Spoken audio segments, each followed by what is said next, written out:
speaking in the city square, trying to tell somebody that he cares. Can you blame the voice of youth for asking what is true?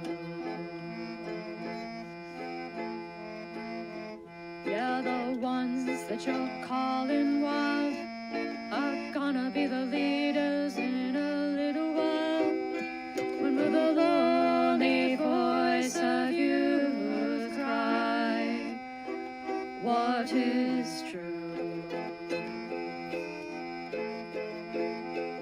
This our world's waking to a newborn babe, and I solemnly swear it'll be their way. You better help that voice of youth find what is true. And the lonely voice of youth cries, what is true?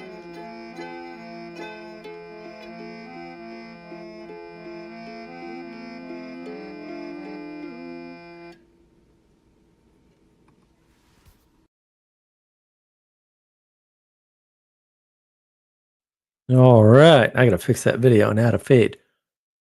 Welcome to Navigating Patterns. We're gonna navigate some patterns live. I'm gonna talk about identity and for a while, and then we're gonna let people in and see what they have to say. Of course, live stream comments, I try to get to them if I don't get to them in the moment. We're ready. We get our San Pel, right? San Pellegrino, we got it. Get some of the Muppet Cup, right? If you don't have a Muppet Cup, you should get one in my store. So good stuff you should consider. We got our junkless cinnamon roll for later. And we have some tea this time. We remembered to get our Table Rock tea. Wintergreen. Picked in the cold. Definitely unique flavor. Never had a tea quite like that. Very subtle difference. Hey, Josh. Good to see you again, sir. Great comments last week. Thank you so much. Very helpful. A lot of people commented like, wow, Josh is really onto something. Like, yes, he is. You want genius in the corner there, or in the Peterson sphere, rather? There you go. Josh is it. And speaking of the Peterson sphere, working on the petersonsphere.com website. It's there. You can look at it. It looks pretty slick. We're still building it. We've got a community doc where we're building what we want to say about it. And yeah, it's gonna be interesting. So just got tired while I was on the Sunday stream with Father Eric. So while I was there, I registered a domain, put up a bunch of graphics that Sally Joe had lying around for years that nobody wanted to use for whatever reason. So I said, oh, well, I have a use for these. And they set up a website in like 15 minutes while I was on a stream with Father Eric, which I apologize to Father Eric for because, split attention. And then we've since redone it. Like I don't build websites. I haven't built websites in years. So I have a webmaster. She's building everything. It's looking great. So we'll be rolling out petersonsphere.com soon. I mean, you can go there now, right, and subscribe and stuff. We've got all that stuff's working. But we'll get mission statements and stuff up there soon. And this goes to sort of the identity, right? How are people identifying? I identify as somebody within the Peterson sphere, right? That's the key. And look, I have a lot of notes, a lot in the past, like 8-10 hours, even. Like this is last minute adoption of ideas. I've been watching a lot of stuff, and maybe I should have been doing other things, but such as it is. And pondering a lot of this identity stuff because it comes up all the time. We've got identity politics, we've got all kinds of identity things. And so the key question is, what is identity, right? Why do we have a problem with identity? It should be obvious, observable, and clear. That's what identity should be. However, it's not. And this is due to our deep confusion because things look different from the outside than they do from how they are on the inside, right? And that's just how the world is. It's reality, it's not optional. In other words, the way you look at and think about your identity cannot be the same way you look at and think about identity outside of yourself. It's not possible. You have an access to yourself internally that other people don't have by definition. That's the difference between inside and outside. So, and I talked about this before with discernment, judgment, action, right? So, inside there's a discernment, you make a judgment, you take an action. When you look at other people, you don't see their discernment and their judgment. You can't. It's not available to you. All you see is their action, and you infer that before that, hopefully, there was a judgment, right? And before that, there was a discernment. And then you try to guess what they are, and that's a fool's errand. But I'm a pragmatist, so we don't try that. It's the same with identity, right? The way we identify things is not the way we can be identified within ourselves. It doesn't make any sense. And we crave the equality of the inside and outside view, even though they're definitionally different, right? There's an inside view, there's an outside view. They are not the same. And the thing about having the equality of the inside outside view is we can understand ourselves perfectly and we can understand others perfectly using one set of tools, the same actual set of tools.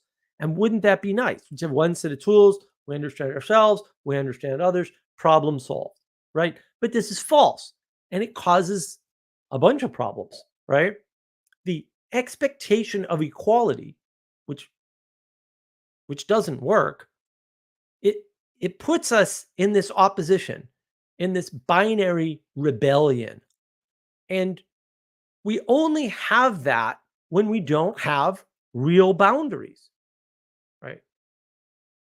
Real boundaries you wouldn't rebel against. You'd be like, oh, these are natural boundaries. We'll just respect them when we can. And you can't always respect all boundaries all times. It's not universal, right? But respect them most of the time. Like when somebody tells us they know something, we're not going to automatically say, you don't know that. Well, how do you know what the other person knows? And look, sometimes there's ways to know when someone's saying something that they can't know the answer to. Sometimes, but that's rare, and it shouldn't be your assumption. Well, that person said that, therefore, that they're making it up. That's not usually the case. And the real question is, where do you end and other things begin? Where do you end and other people begin? Where do you end and your community begins? Where does your community end and you begin?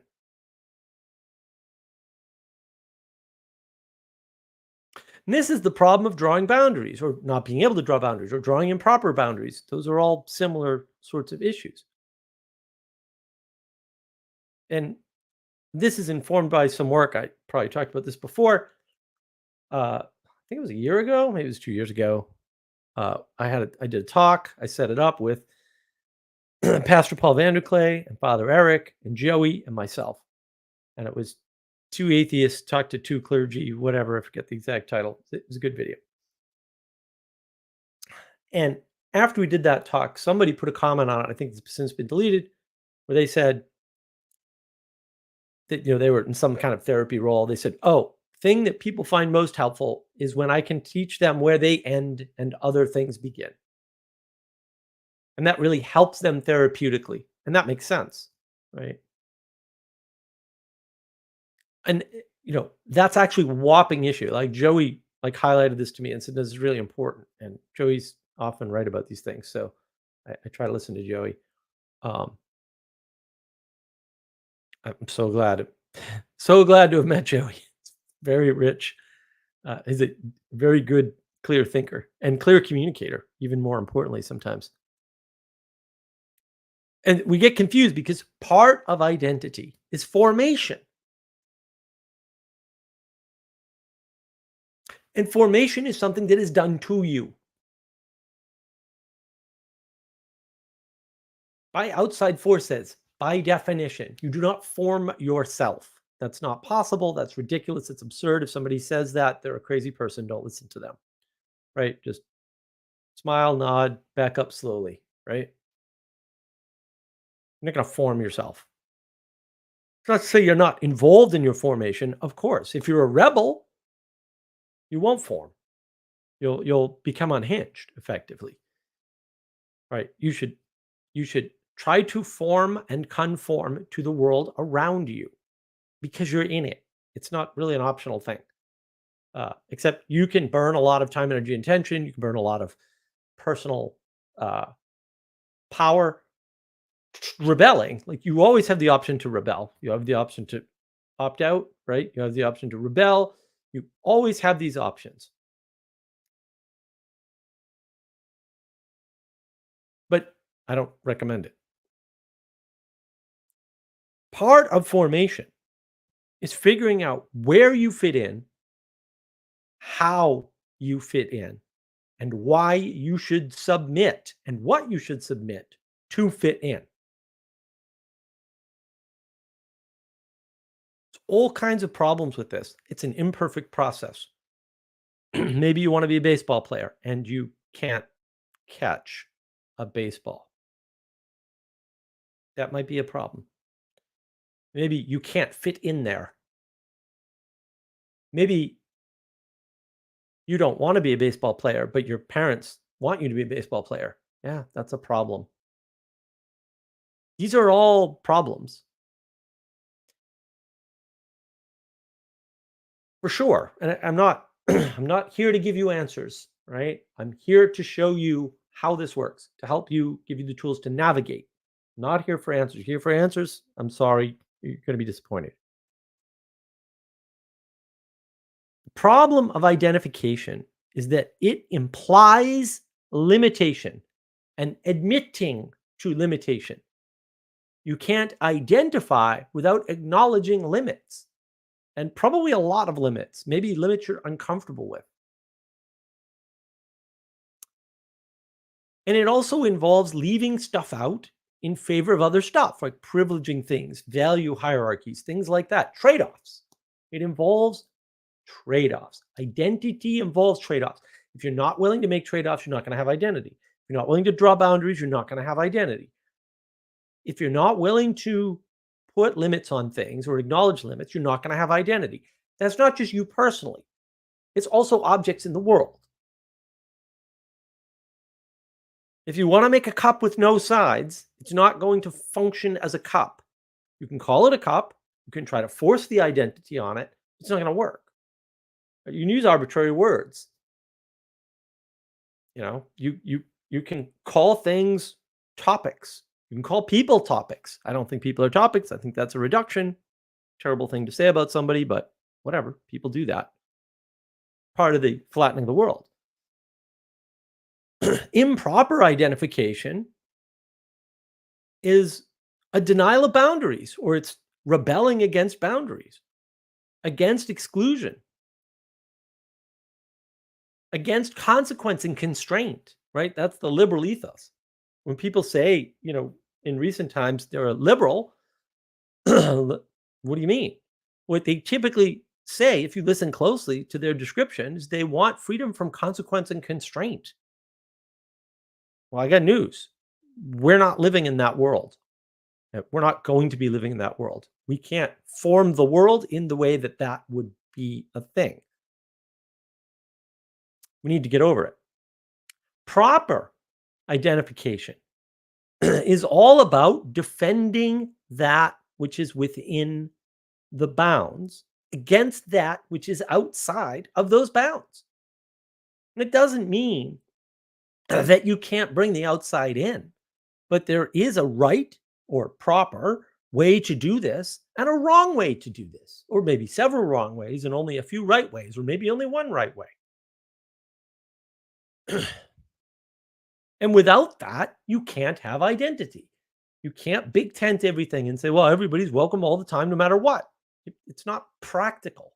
It doesn't work And the worst sort of people are going to figure that out and take advantage of it and destroy you. You're going to have snakes in the garden. In fact, your garden's going to be full of snakes really quickly, and you won't notice because the snakes are very clever at replacing good people with snakes. Get one snake, they tell their friend snakes. The next thing you know, it's a pit of vipers. Happens all the time online. Happens all the time online. I've seen it time and time again. Extremely common. You have fewer signals online. We've talked about signals before. And once they start getting in, they just keep getting in. And it's hard. They're hard to discern already.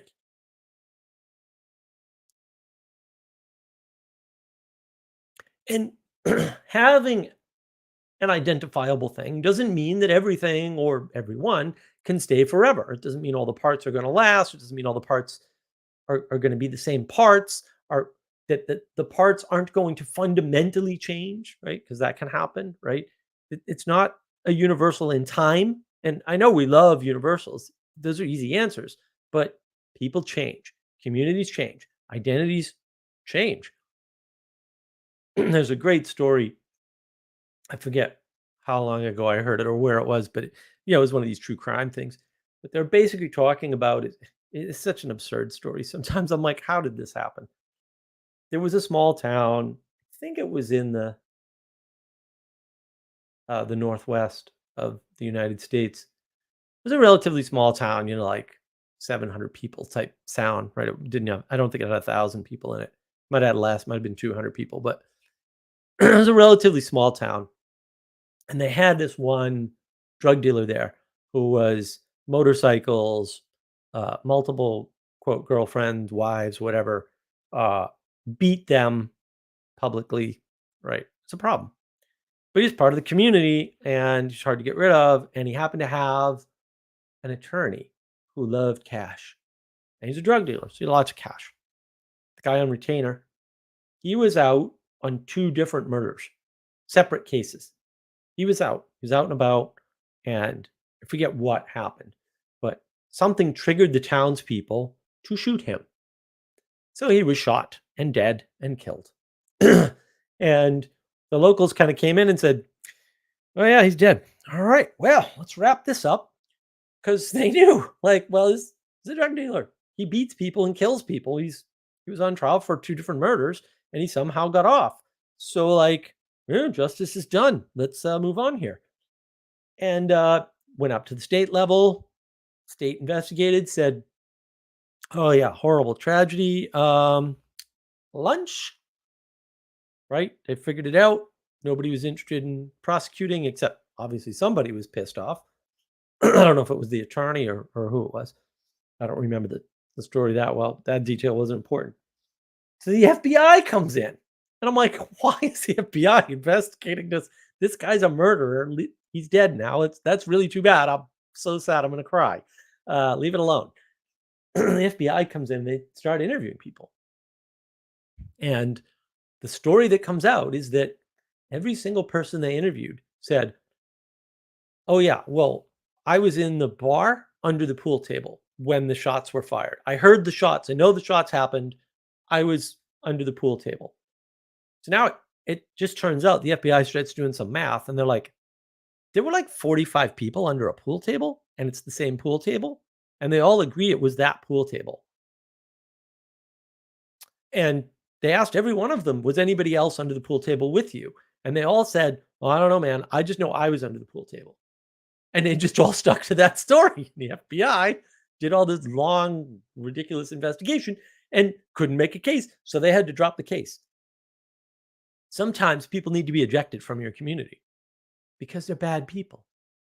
It happens. And your community changes, in that case, for the better, sometimes for the worse. Yeah, that's a problem. Sounds like a problem of discernment. I have a live stream on that. Just saying. Navigating patterns. Wonderful live streams. Presumably that's why you're here.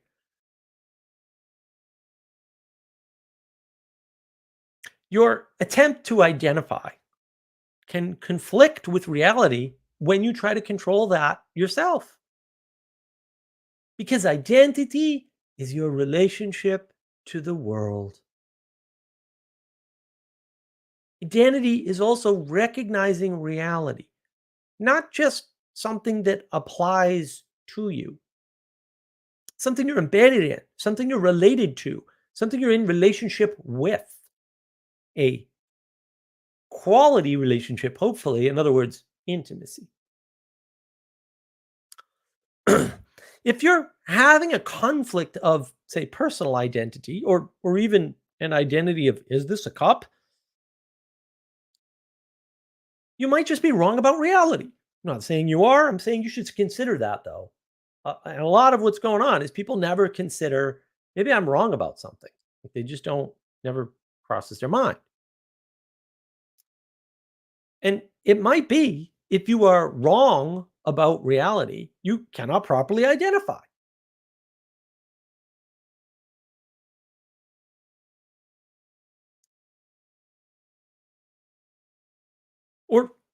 Or be identified, or be able to identify things.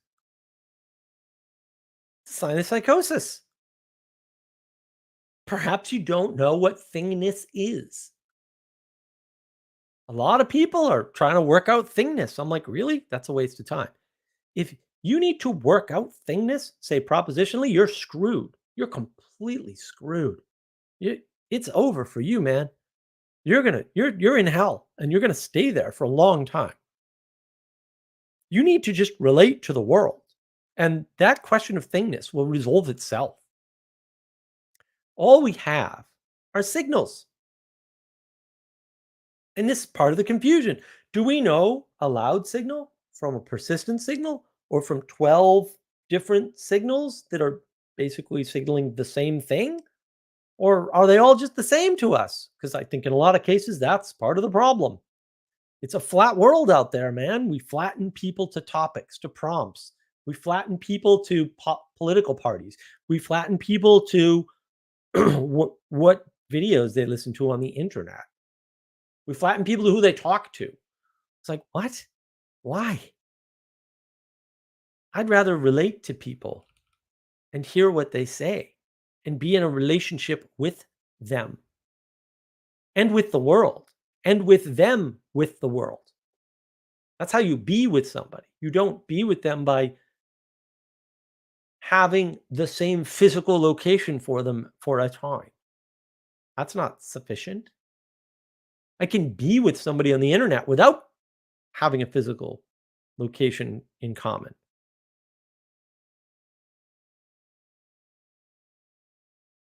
That's part of the flattening. That's part of the problem. We're not understanding the signals. If 12 people are signaling exactly the same thing, does that just sound as loud as one really loud person? I don't know. I suspect so, though. A lot of people were making a lot of hay in the past, like 5 years, 6 years, things like that, over certain topics. And I'd be like, yeah, that's four people. You're listening to four very loud people. Majority of people don't believe that. And, it would show up in the polls, and everybody would just be like, wow, I don't know about the polls. Why would you ignore the polls? Because they don't believe in numbers. They just believe in numbers when they agree with them, which is fine. Like, we're humans. That happens. Like, sample bias is a thing.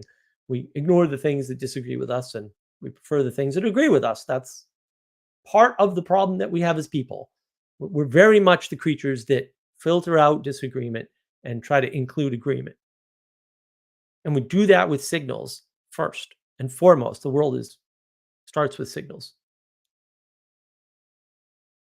And it's hard to discern these loud signals from these frequent signals, from these 12 people with the same signal, from where the majority is. And we'll throw out those polls and those numbers all day long to fit our beliefs, because one person that's very loud. And maybe we don't know it's one person. On the internet, it's hard to tell. Is you're one person with 12 accounts? Because I know people that did that. So could be. I'm not saying it is, saying it could be. You need to consider that. A lot of people make a lot of hay. See, it's a conspiracy. This person said it and that person said it, and they use the same script. It might be the same person, guy. That's possible. It's the internet, man.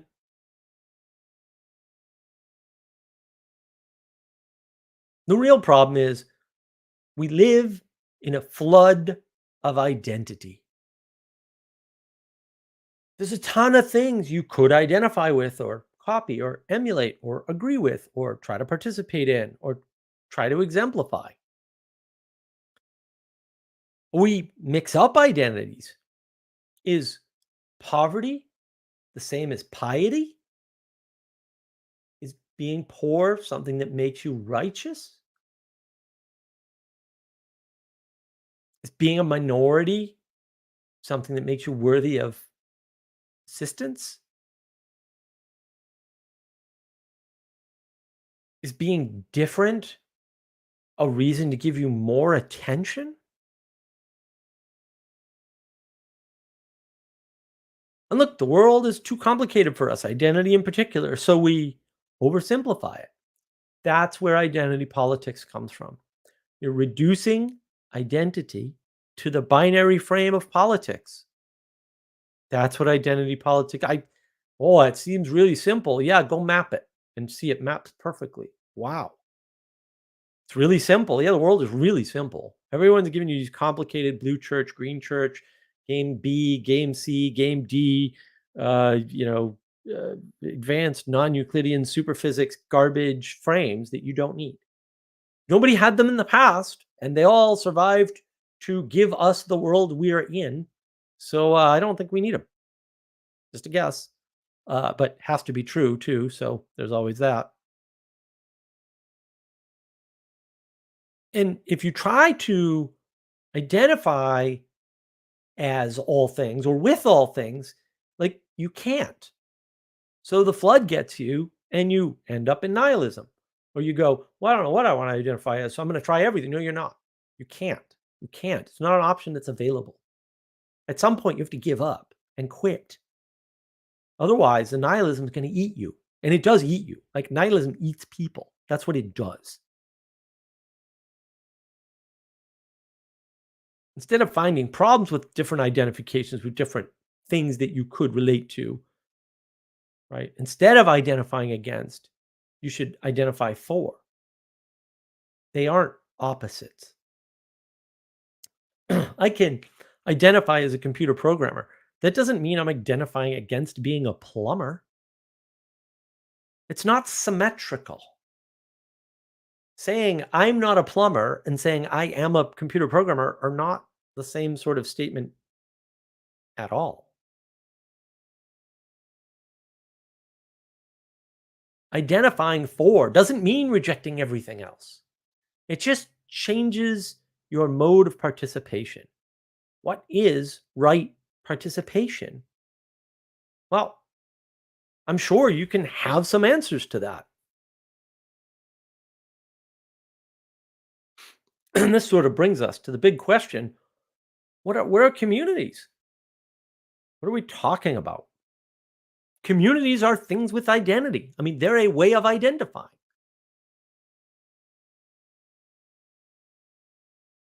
If I ride the train, am I part of the train commuter club?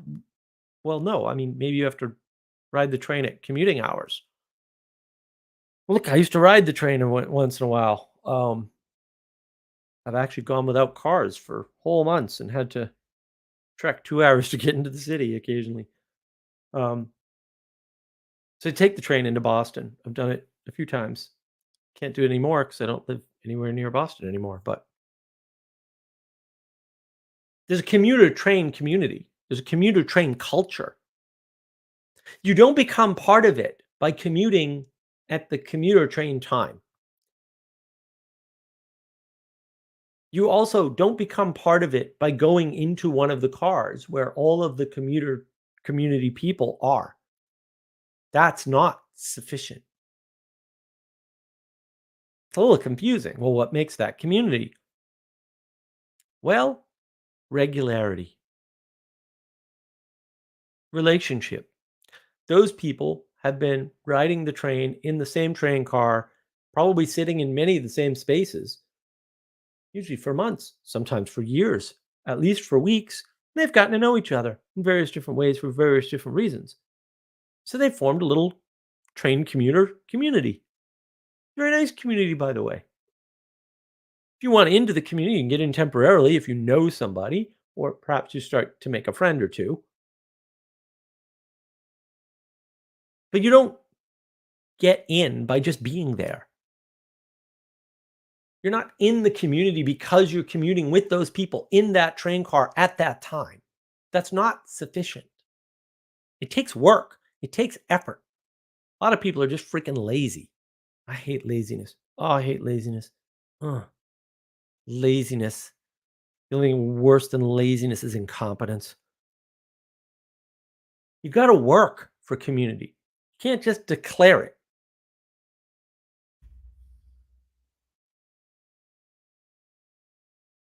You can't just be on the train and say, I'm part of the train commuter community. You have to cooperate. You have to show up. That's what builds communities are built. They're not named, they're built. First, you build them, then you name them. Cooperation is required to be in a community, to be part of a community, to have a community, to build a community, for a community to exist. It's not just having things in common, because we all have lots of things in common. Lots of people listen to Jordan Peterson. That doesn't mean they're all in the Peterson sphere. Some people misunderstand Jordan Peterson. They'll never be in the Peterson sphere because they don't understand what he's talking about. Fair enough. I'm fine with that. I'm okay with it. I don't need everybody to be there. I don't need the universality, the equality. But you have to have something higher in common, like an understanding of what Jordan Peterson's pointing to and what he's doing for people and what people are doing with his work. That's all beyond Jordan Peterson. That puts you in the sphere.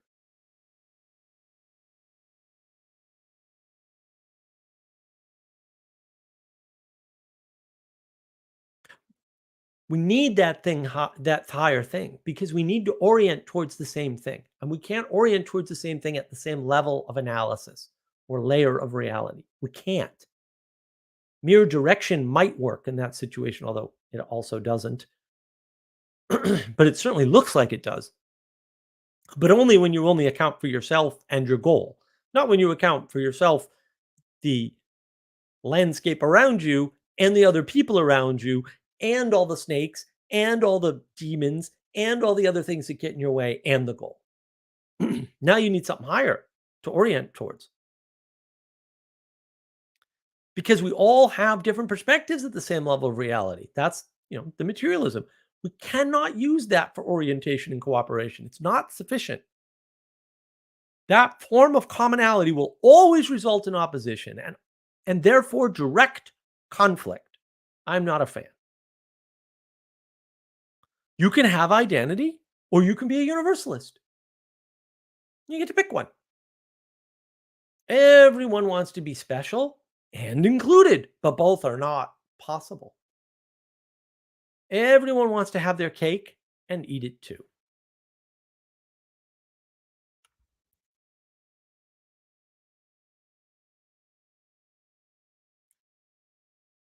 A lot of people have this problem. They're pretending like something hasn't happened. Sorry, they're pretending like something that hasn't happened or something that could possibly happen has already manifested in the world. It's already here. And that helps to cause a deep confusion with identity. That's the I want to be versus I am. That's fantasy versus reality. We could all go to the same conference together.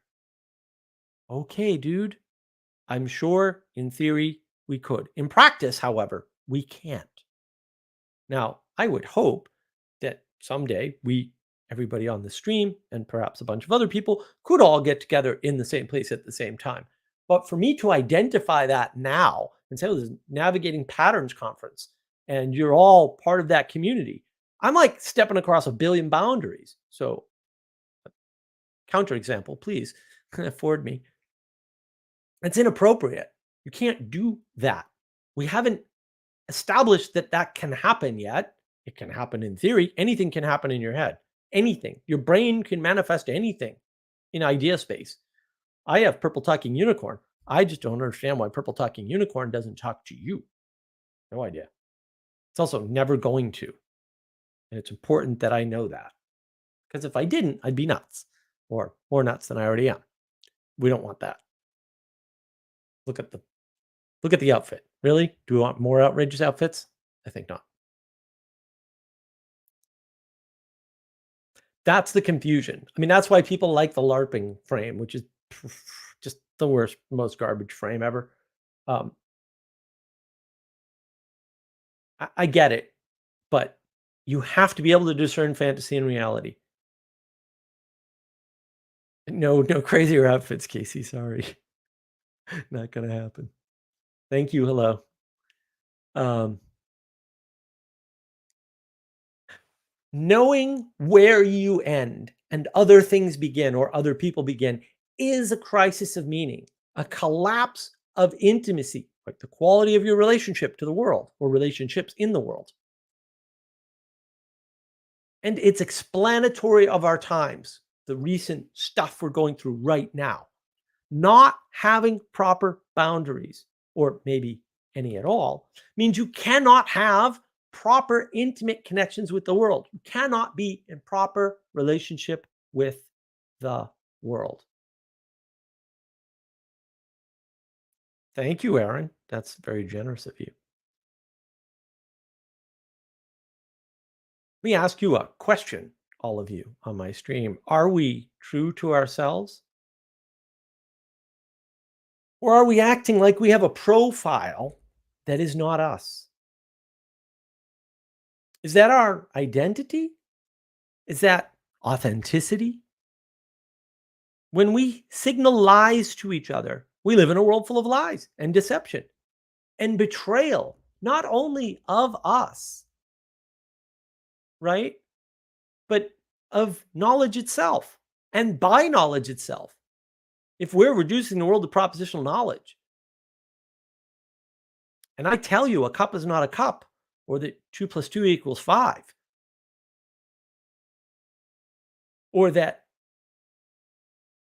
Elon Musk is a topic, that's dangerous. That's unhealthy. That's pro-felicity. That's the fantasy fooling yourself into just naming things randomly and thinking that's okay. You don't have the authority to name things. What are you, nuts? Maybe even things you create. You know that thing about a nickname? You don't pick your nickname. People pick your nickname for you. That's weird. Why? But it's how it works. There's nothing wrong with it. We, as a culture, have reduced knowledge to propositions, and now it betrays us. The age of gnosis is here. Knowledge, as the highest value, has betrayed us. We don't even know what knowledge is, for the most part. I do have a video on that, by the way, navigating patterns. Check it out. Knowledge Engine, wonderful video. Slides. More videos with slides coming. We want to know the identity of others in the age of gnosis, because knowledge is the highest value. And having the propositions that tell you what people are and who people are. Ah, he's a Republican. Ah, he's a Democrat. Ah, she's woke. Ah, she's anti-woke.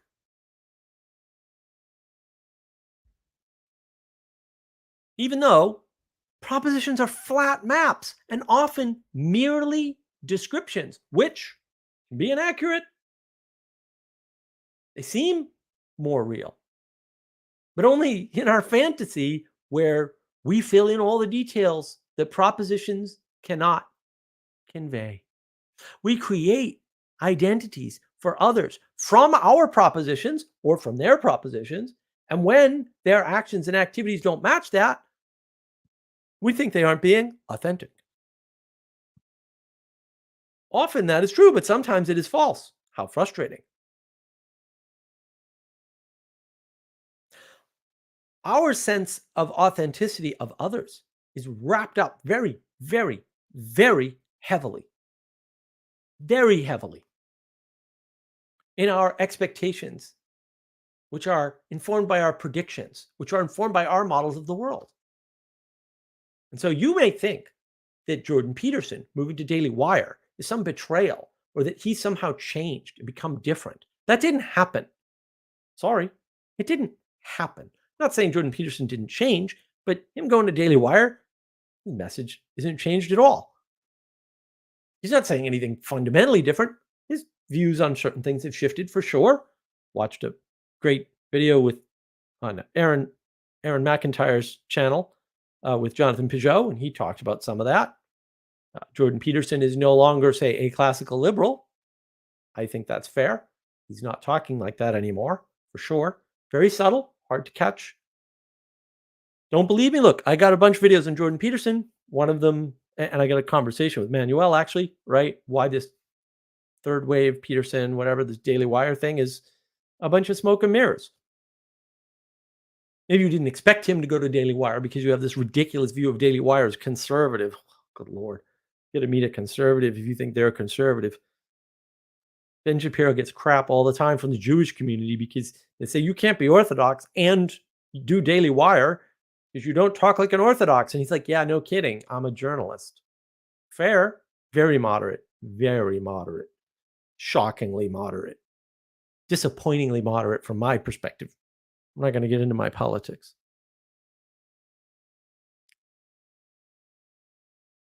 We're filling in the details.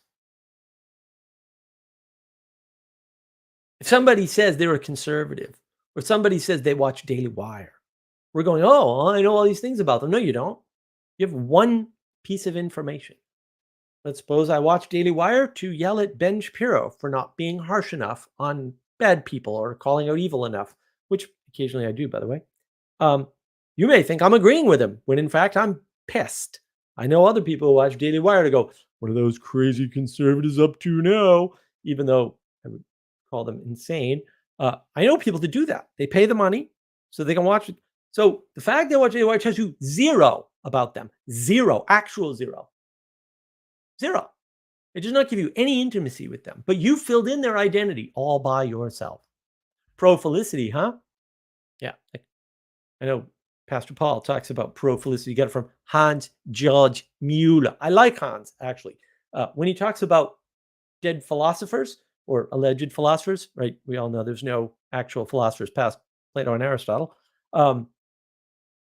Good stuff, like really good summaries. When he talks about Jordan Peterson, I don't know what drugs he's on, but I wish he'd share them because like drugs that good. Yeah, I'm in. He's delusional, hallucinating. It's crazy things. He clearly doesn't understand basic concepts. He makes inane statements. When he talks about stuff nowadays, yeah, completely off the rails. This happens with philosophers who specialize in older sorts of philosophy, right? It also happens with historians. Yeah, you can read American Nations. Please do. Colin Woodard, excellent book. Great stuff until he gets to around the Civil War. And then his history gets a little wonky. And when he starts talking about like the past 50 years or like the future, sounds like a crazy lizard people believing person. The rest of the book is great. That's only like 25, 30 pages of the book. I forget. It's not much of the book. It's just the very end. The rest of the book's bang on. It's amazingly helpful. And look, everyone's got problems, man. I mean, one of the reasons why I don't like Carl Jung is and refuse to read him is because I know he went off the rails, but I can't figure out where. And that just scares me. I can point to, yeah, he's definitely off the rails when he said that, but I don't know where he went off the rails. It's a lot easier to see with Nietzsche. It's a lot easier to see with Kant. It's a lot easier to see with Heidegger, right? This is, oh yeah, I know where they went off the rails. Easy. When I can't see where they went off to fill something in or to give them the benefit of the doubt or to say, well, you know, maybe when they said this, they actually meant this. You see a lot of that with people's fantastical interpretations of Plato. His cave in particular. I got to get that video done. I know. We fill that in. We fill in the poetical parts. And I've got a video coming on poetics, by the way, with slides. Did the slides the other day. Well, I didn't do the slides. My editor did. I have an awesome team. I really do. Uh, what you see, what you see, like most of what you see here is Sally. Sally's fault, not mine. I didn't come up with this. Informed by me for sure, right? Locus, head, leader, me, sure. Head Muppet, whatever you want to call me, that's fine. I love it all. What you're seeing is not me. I'm being authentic. I have a lot of help. A lot of I have a lot of help. I need a lot of help. I need more help. We always need more help. Often we try to identify with what we see in the world or or in relation to it, right? Like our relation to that thing, rather than what we are or what that thing is, right? Because we want things to be different, whether it's us. I don't want to be a guy. I want to be a girl, or I want to be non-binary so I can decide later, or whatever that's about. I don't know. That way I can be treated the way I want in the world because I know how people treat women in the world and they treat them better than men or vice versa. Oh. And the difference is that we aren't Elon Musk. We aren't what is in the world. We are our relationship within the world.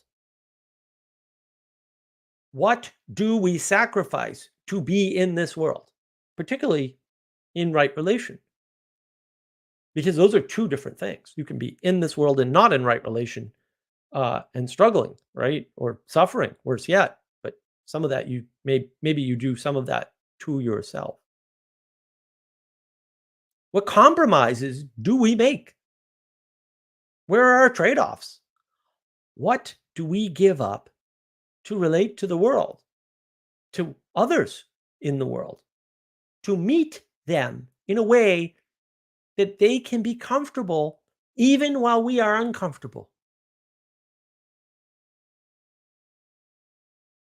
Sit on Discord servers sometimes. I've done this for years now on Discord and online in general. And I put up with the most annoying people. And it really makes me uncomfortable. And sometimes it makes me angry. For sure. But I do it. What do you do? I do it because it's good for them, not because it's good for me. It pisses me off. I'm trying to get work done usually. It's like, gotta calm myself down. Gotta remember why I'm doing this. I'm relating to the world. I'm not relating to my feelings in the moment. That's hedonism. I'm not generally a hedonist. There may be a time for hedonism. Carnival. Maybe. Maybe not all the time. That sucks. That requires discernment. Man, that discernment's annoying. It's freaking everywhere. Oh, we gotta get rid of that stuff. Let's make everything equal. Ha! Solved it. In short, cooperation requires proper relationship to identity. Your identity, the identity of things in the world, the identities of other people.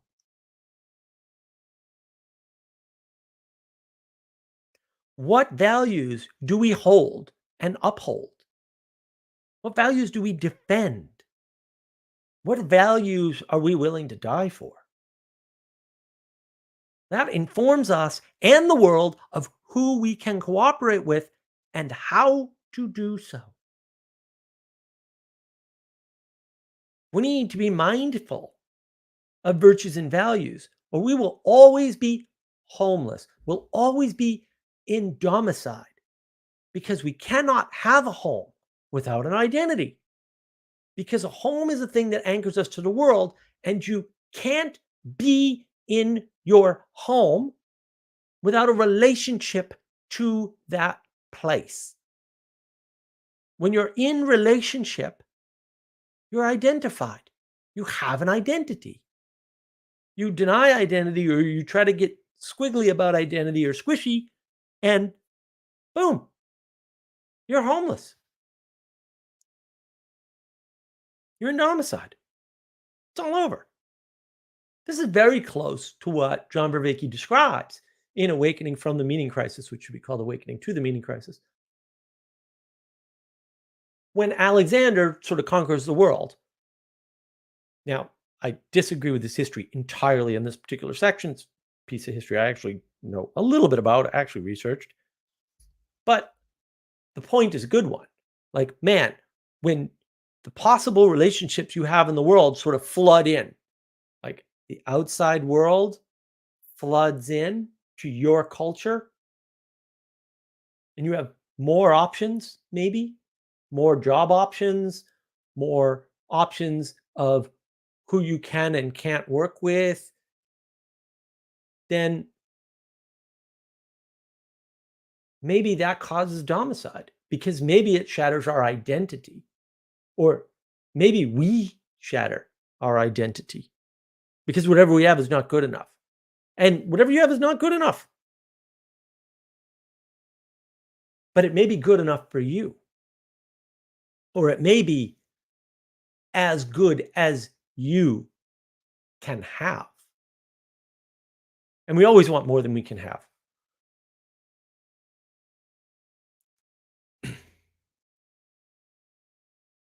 When we oppose, we cannot identify. Identity itself is lost in rebellion, in refusal. And then we become unhomed. Domicide ensues. This is the second way, right? It's not just a flood, right? It's a rebellion.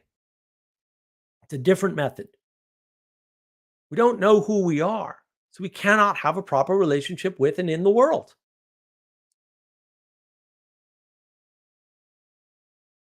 And this is a big problem with the flood of identities. Oh, there's so many identities. I'm overwhelmed. I'm just going to identify against a bunch of things and see what happens. So the flood and the rebellion are related, but they're completely separate too, right? One can cause the other, but they can exist alone. Especially when we're told all identities are possible for us personally, ourselves, individually. That's nonsense. I can't do everything. I can't play guitar. I've tried my whole life. I can't do it. I wish I could. I have small little girl fingers. Little girl fingers and guitar, not a good combination. Are there ways around this? Maybe. I'd have to be really motivated. Maybe I'm just not motivated enough. Maybe I just can't do it. Maybe. It's madness. It's self-imposed domicide to tell people, oh, you can be whatever you want to be. No, you can't. That's insane. You need formation to help you be what you can be, or help you be good at what you do. Do you want to be a mediocre singer? Really? Maybe you do. I mean, maybe you're comfortable with that. Most mediocre singers are part-time, by the way. Maybe formation gives you a sense that, yeah, you can be a singer on the side, but you shouldn't try to be a singer as your primary identity, because we have multiple identities and they can conflict. And we don't like conflict. We try to get rid of that. And we say, oh, we can identify as this and then that, or we can identify as it. No, you can't. It's just a conflict that you have to resolve, and that sucks. But that's the world that you're in. No, Casey, I can't play piano either. I've tried. Perhaps doing things without identity is entertainment because there's no intimacy. There's nothing wrong with entertainment. I like entertainment. Entertainment is good and necessary some of the time. How much of the time? I don't know. Probably varies person to person. Not here to give you answers. If you're here for answers, sorry.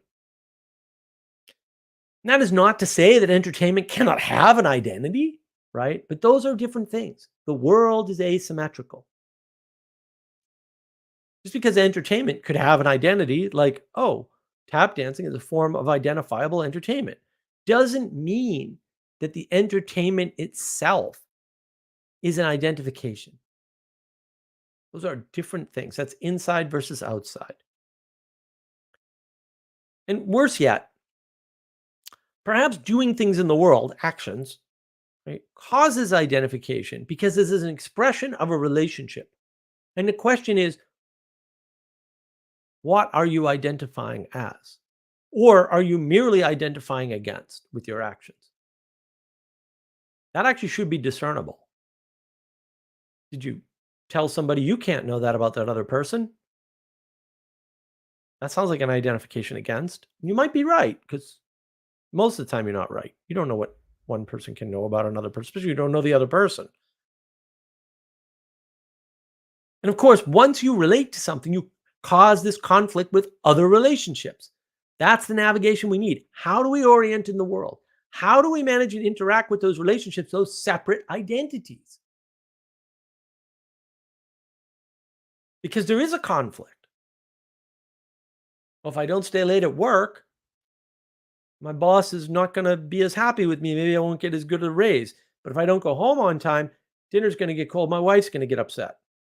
Yeah, there's a conflict between those two identities, you as the worker and you as the husband coming home from work, the head of house.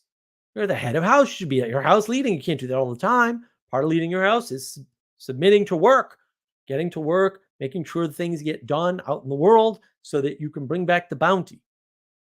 Even if, look, you can say, oh, we need to live like cavemen. Same problem. They got to leave during the day and go hunting. No free lunch there. You're not getting around that problem, that conflict between these relationships, between these identities.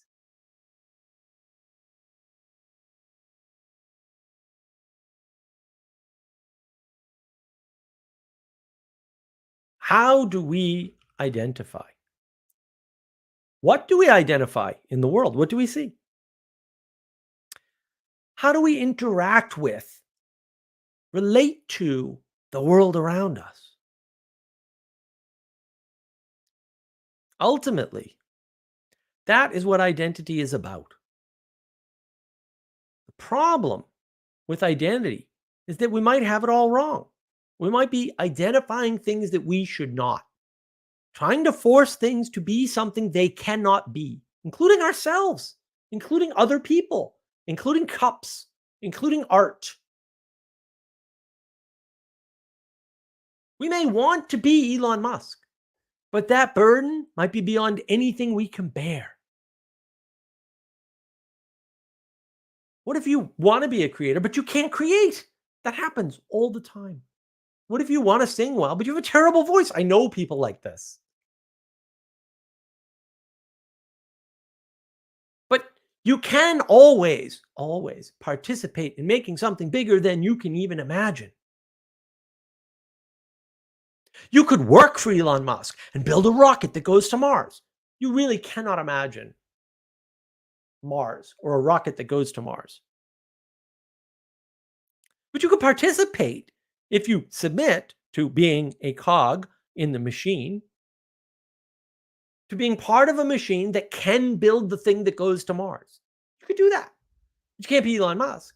He's one part of that machine. He may be the leader or the head of that machine, but you can't be him. And that's okay. He needs you too. You need him to be the leader, and he needs you to follow. That's right, relationship. That's an identity. There's nothing wrong with that. All right, maybe it's not the identity you want. Hey, guess what? Suck it up, buttercup. That's how it is. Some people can lead, some people can't. Some people can follow, some people can't. Some people can do nothing but rebel, ever. Doesn't mean they can't have things in the world, but probably miserable for it. I've met those people. I'm sure you have too. Maybe you give them the benefit of the doubt. Maybe you cast a profile on them where their life is rosy, and so you don't realize they're suffering. And maybe no one talks about what they're struggling with in the world, what they've suffered with in the past, what they've overcome. And so we don't know that that's normal. And we think our life of struggle is somehow broken, somehow incorrect. Maybe. All right. That's it. That's all I've got on identity. I know, Casey, I did see you're taking notes. If you want my original notes, you just reach out to me on the Discord, of course, and I will provide them to you. Let me go through the comments here. I hope the I hope the spirit moved me there, because I had to edit those notes a few times and added a couple things. Father Eric, who are you? Who am I? What is this? Yes, it's a good question. Casey can't say I don't know what identity is yet. There you go. The Peterson sphere, all the participation you can handle. I like that. Yeah, I like that. I will put that in the doc. You've got access to the doc, Father Eric. It's on the Discord. R indeed.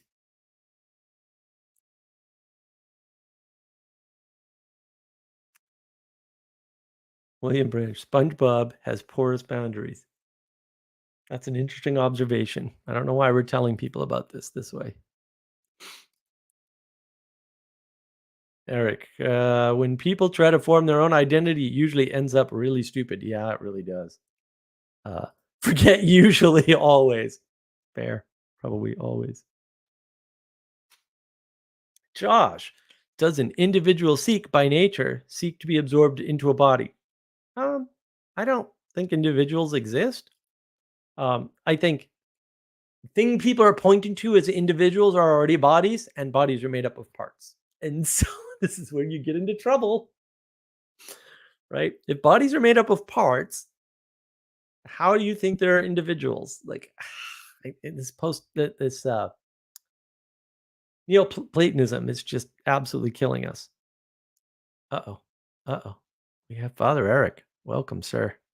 Hey, am I allowed in? You're still going through the comments. I was gonna. You can help me with the comments. That's fine. Okay. I know I have privileges here, letting myself in. You do have extra privileges. That as a priest, you have extra privileges. That's excellent. So no. Did you have some quick comments before I continue to go through the comments? No. I've got something I do want to get to. Okay. All right. We'll cue that up, and I'll go through. William Branch, NBA discriminates against midgets. You're right. Somebody should form a lawsuit. Contact political activists today. Well, that's the thing, right? You've got these tiny frames, politics, and then you try to fit things in, and there's conflicts everywhere. Like if you try to fit everything into politics or legalism or something, you're just gonna have conflicts all over the place. And it's really funny to watch people create these conflicts, and they go, "There's problems in the world," and I'm like, "Well, not if you don't create those problems, then they don't exist." They get really confused, which I think is funny. William Branch, boomer women, you can have it all. Oh yeah, it's a big mantra of people having it all, not just women, but women in particular. Yeah, big problem. You can't even have like 10%. That's just how it is. Exactly. Like, and you can't even handle much more than 10%. So even if you could have it, it wouldn't do you any good because you're just a Muppet. I'm a Muppet. We're all Muppets. Like, I don't know what to tell you, man. I mean, it's all about the Muppets. I mean, you just have to consider with your mug. You need to consider that you might be a Muppet, and everything will get easier. William Branch, China Wuhan lab just tested C19 variant that is 100% fatal in mice. Boundaries are failing. Why would you do gain of function? What is gain of function? Oh, I know. We're going to push the boundaries and maybe push past them by accident or on purpose. That's what gain of function research is. Was that good? I don't think so. I like the boundaries. Thank you very much.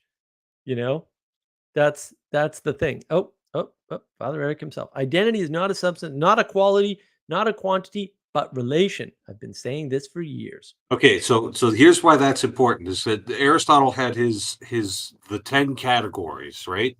That you could understand all of being, and you could use all these categories.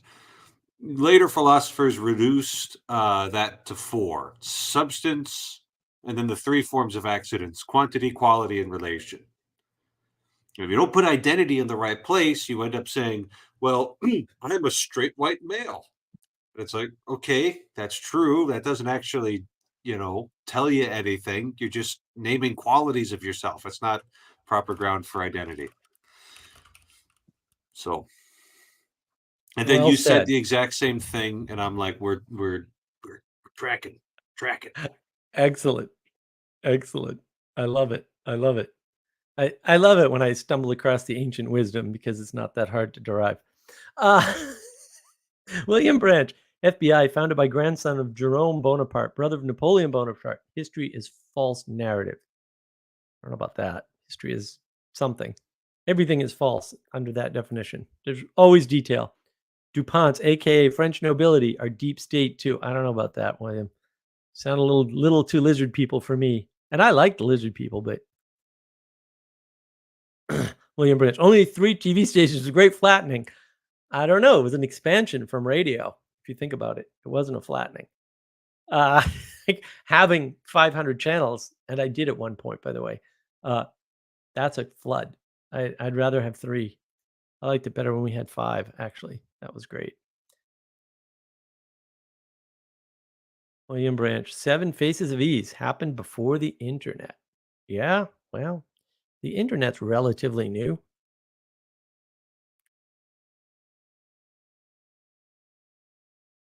Oh, William Branch, which is why I hope you find a new face-to-face community, Mark, as I did last fall. Thanks. I'm working on that.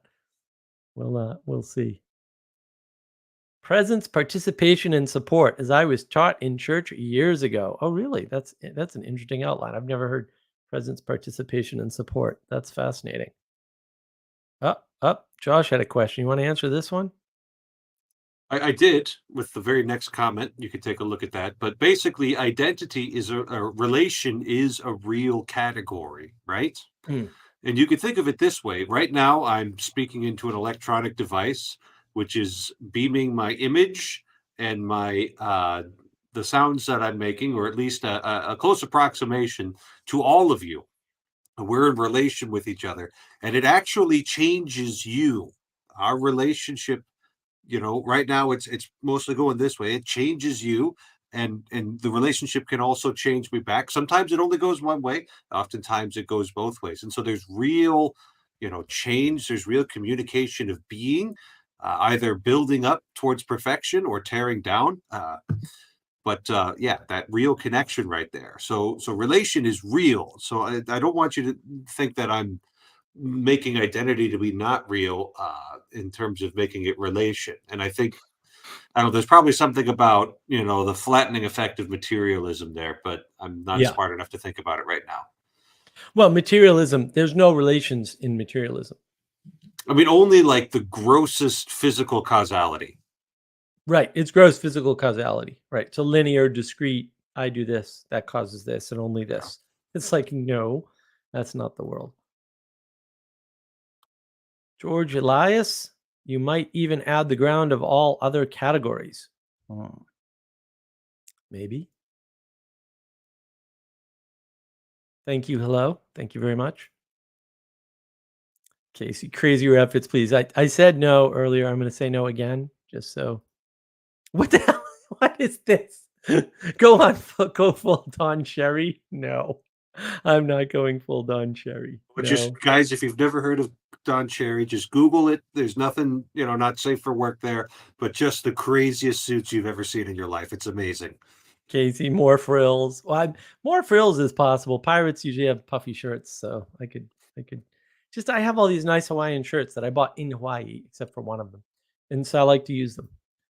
How about having a navigating patterns dance? Okay, Elizabeth. We'll work on it. We got that lovely intro music. I wish I had more of that. We might get no, please stop. Oh goodness, no. You shouldn't ask me to design a dance ever. The horrors. Make it stop. Aaron, thank you, Aaron. Thank you very much. Booty is much appreciated. I could use all the booty I could get. I'm lucky these streams are cheap enough for me to do, but other people are paying the bills. That's the only way that's possible. William Branch, to your own self be true, but only if you identify with Jesus. Well, I think Father Eric's going to agree with that. Yeah. Hello. The way people use the internet proves they want great profilicity. Everything is centralized and you can reach millions with a few keystrokes.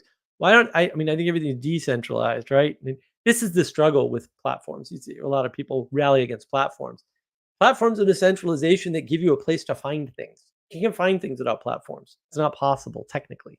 We didn't like in the early days of the internet, you'd have to like figure out how to get to things through like magazines and such. Yeah. I wasn't around for it, but they didn't have Google, right? That didn't exist until 98. Right. Yes. Yeah. Google has been on the internet for less time than I have by a significant margin. I only mention that because every once in a while Google will bounce an email, and I'm like, I've had an email server on the internet longer than you've been around, Google. How dare you bounce my emails? Oh yeah, I used to get quite pissed off. I think I wrote to them once and said, cut it out. And they were like, you're not following all these new internet email rules. I don't care. I am the internet. You came later. You've really adopted the internet. I was born here. Exactly. I was born in the Matrix. If you're 14 and you try to pick a name for yourself and you end up with something stupid like Big Mac 2112, that's a really stupid name. I bet no one has a name that stupid.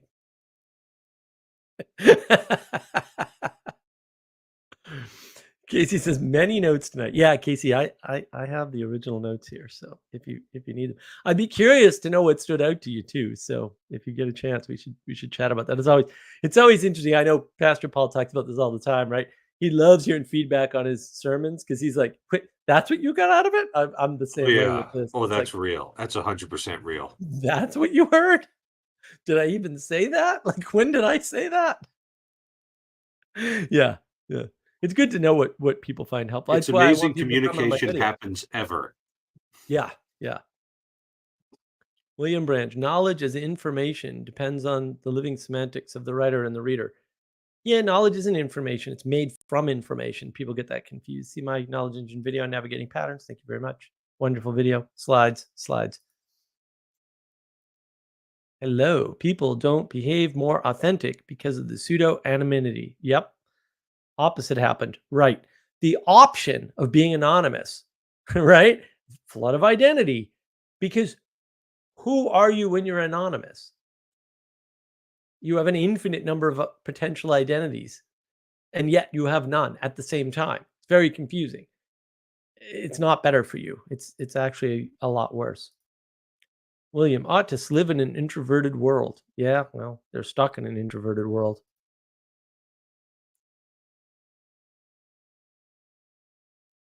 Let's see. What else we got? William Branch, Mark, you won't get the Quaternary Alchemy of the Red Book of Carl Jung. No, I'm not even gonna read such crazy things. Not gonna try. No corners. I agree with no corners. Jung intentionally went insane in an attempt to study his findings. Yes. Can you do that? That's a good hint. Oh, I mean, yeah. I suppose you could do things that you know will make you insane. Yeah. Yeah, okay. Oh, absolutely, you can. Yeah, I don't recommend it. It seems kind of self-defeating, but yeah. I like there's no corners, right? Nobody puts baby in a corner, right? So. Churchium, you have a good team who engaged in active participation. That is true. A lot of good active participation, particularly for this stream. Some of it wasn't voluntary. We'll say that. People put things out on the internet, though. You're kind of volunteering. You're volunteering for me to integrate it. Elizabeth, we always need more help. I know, huh? That was inspired. Thank you, Holy Spirit. Definitely. Hello, essence is greater than form. Yeah, well, form's still a bad word. I like IDOS. John Vervaeke does that well. IDOS is better. Already answered that. All right, Father Eric. Christ is the ultimate identity. Whatever doesn't fit with Christ must be excluded. That's great. How do we know, though? If only there was a community of believers who had followed the teachings of Christ and his apostles for thousands of years at this point. We're going to dox Christ. Look at that.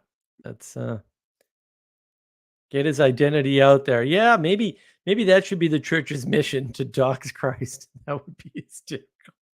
That would make a great marketing campaign for the Catholic Church right there. I love it. Josh, is Elon as him, even him, or is Elon actually a them? No, it's a him. Uh, right. SpaceX is a them. Right, it's one layer up. That's where people get confused, right? Well, we could look at it you could look at it that way, but you're not helping yourself when you look at things wrong. In case he has almost 4 pages of notes. Well, that's great. That's fantastic. Sally Joe, I wish comments could be pictures. Yeah, I saw that you sent me a picture. Yes. Is that the one she sent? Oh, thank you. Yeah. What does that say? I can't even read that. And then this pirate guy says purple talk show unicorns don't even exist. I love it. Okay, fair. Excellent. Thank you, Sally. That's awesome.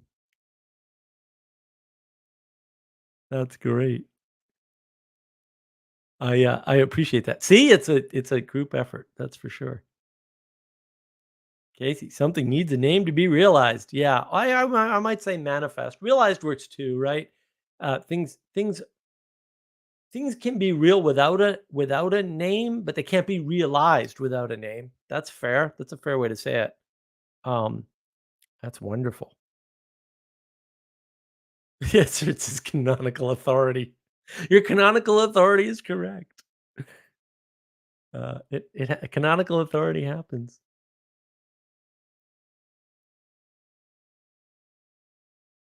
Casey, Father Eric, we got to get you to the barber shop and get that beard lined up. Uh-oh. Is it not lined up? Is that Guess not. Like, it looks fine to me. I'm not going to worry about it.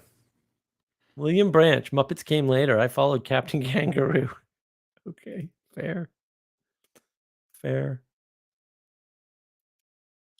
Casey, Ontos and Osea is what I remember from physics. Oh. Aristotle's physics. Yeah, Aristotle's physics. So I recognized it right away. Capital P. I was like, oh, he's talking about the book. Book, the lecture notes. Yeah, William Branch, Plato, trolled by Diogenes. Well, yes. Elizabeth, can we talk about dreams? I guess we can try. I mean, dreams are good and positive and you need them, but also you can over-identify with the things in your dreams when you're not recognizing reality. One way to think about reality is that which objects to your subjective experience. And that's a partial definition, but I think it's useful. And I have a whole stream on fantasy and dreams and that sort of thing. So you might want to check that out, Elizabeth. And dreams are tough, right? Because now you get into the imaginal realm, which you need, right? An imagination where you gin up ideas so that they can die so that you don't have to. But then we get confused that they can live in environments that you can't.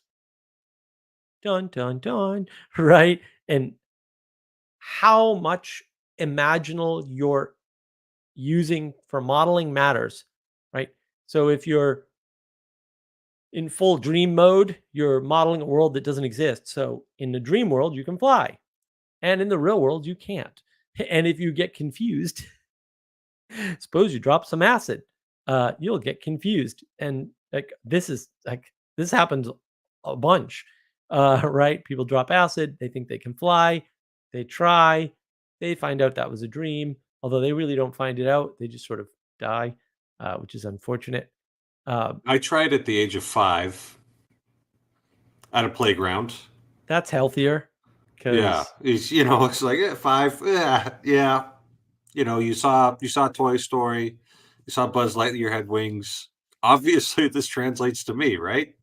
I just jumped and you identified with him, the thing in yeah. the world, without kind of recognizing I'm not that thing that I saw. I'll tell you what, I only learned that one once. Like That's that, good. that got it in there, That's good. Well, but if you have a hallucination, and you can, right, that's a problem because now you're over identifying with your imaginal, with your dreams, and then that can wipe you out. Right? So, yeah. I have a hard time imagining any category that precedes relationality. It seems to be the ground of every possible category. I don't know that I'd go that far with it. I think that relationality doesn't make any sense unless there are other things in categories at the same time. I think a lot of times, especially with ontology, which can't explain the world, by the way, little hint, we get into trouble because ontologies have well-defined hierarchies, and the ethereal realm does not have as well-defined a hierarchy, and that confuses us. And Is fair it the enough. fact that it's not well defined, or that we don't know it and we can't test it? I don't know that those are separable. Sure. That's where people get into trouble, right? I Because mean, so we could imagine from the perspective of God, everything is ordered sweetly, and He's arranged everything according to yes, number, measure, and place. So, like, say, yeah, that's based on first principles. That's true, but it doesn't do us any good because we don't have access to that point of view. right. And that's where we get confused. Yeah. Okay. Casey's good observation. Don made some tailor very rich. He did. He did. Somebody had to make those outrageous suits for him. And yeah, that's important. Casey, were all the rectories built in the 60s, or does it just feel like it? Now, I think he's throwing inappropriate shade at my little sitting room here, right?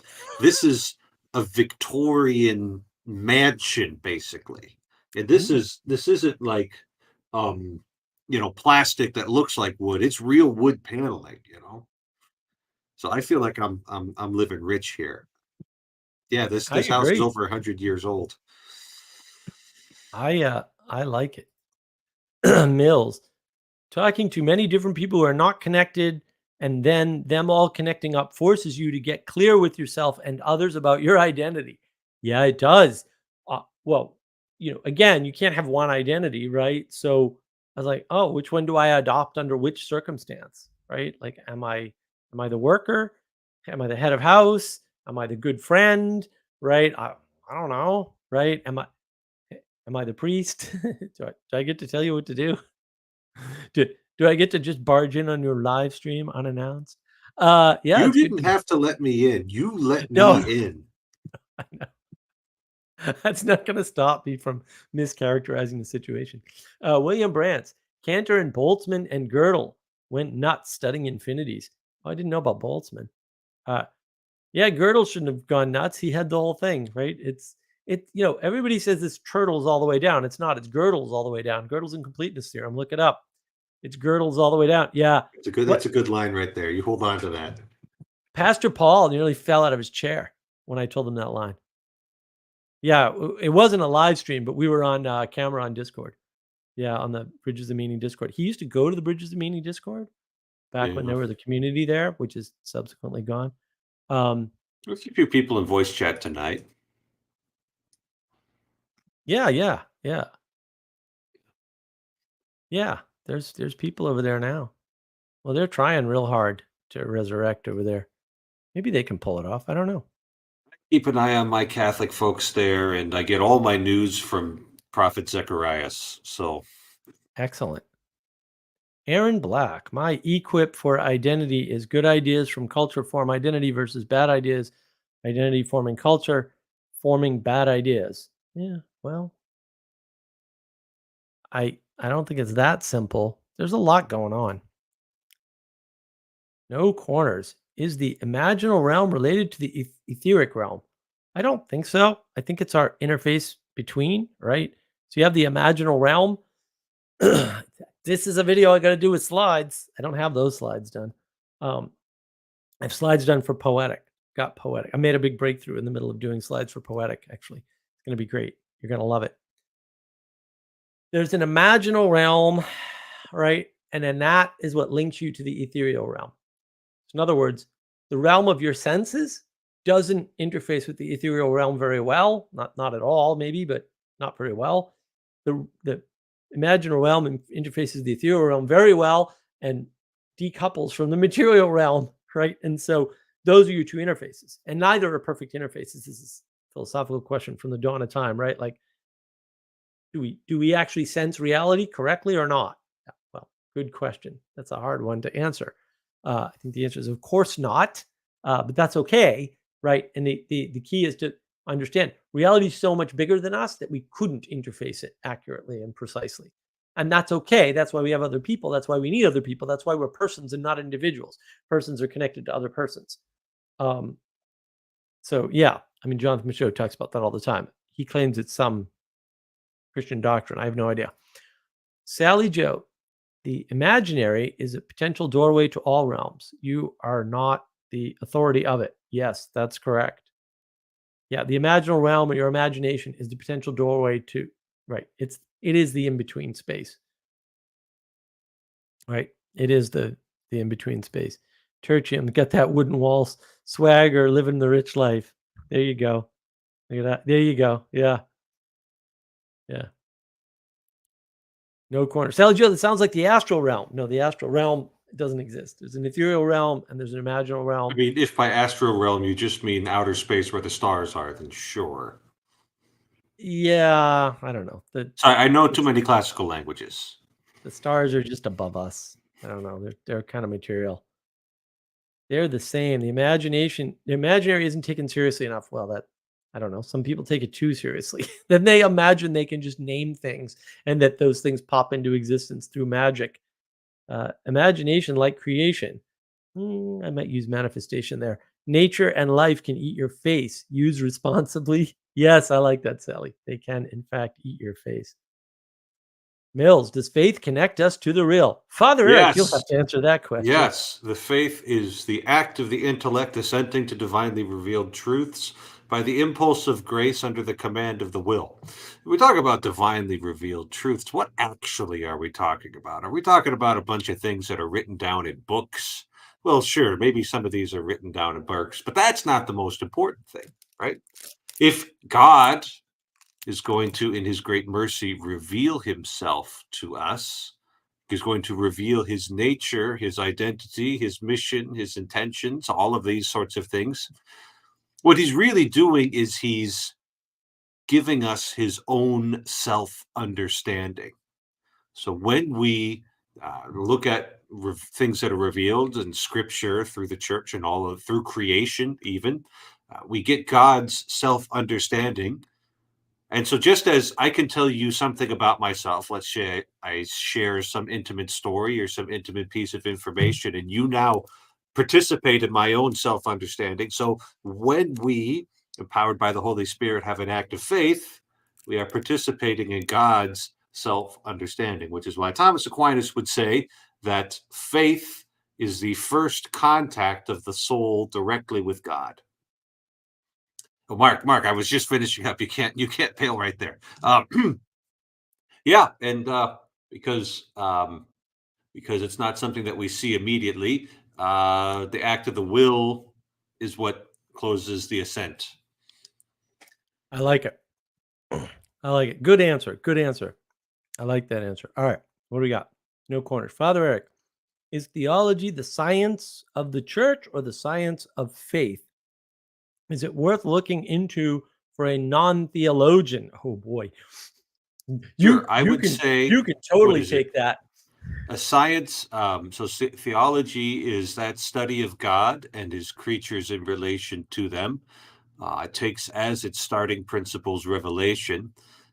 So I think because something like natural theology is possible, whereby just from the created order you can make true statements about God, that you should say that it's the science of faith rather than the science of the church.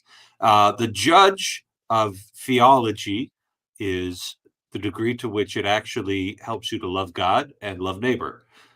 So if by studying theology you love God and love neighbor well, then it's good and you should do it. But if you find it makes you puffed up and arrogant, just makes you into a clashing gong or a clanging cymbal, then theology isn't doing you any good, and you would be better off, helping some old lady shovel her sidewalk. I like that. I like to conceive of theology as the philosophy for religion. It's the same, the same nature of study, and not everybody should study philosophy, and most people shouldn't study theology for the same reason, right? They probably can't, and if they do, it will make them sad, and they won't be out helping their neighbors shovel their sidewalk, and that would be bad, right? Because you're too busy with your head in some stupid book instead of relating to the world with your wonderful identity. Mills, thank you, Father Eric. Are the faithful the ones who, by degrees, got out of the cave? Faithful are the ones who have been freed from slavery to the powers and principalities of this world. That's a much better, I think, and have been integrated into the body of Christ, have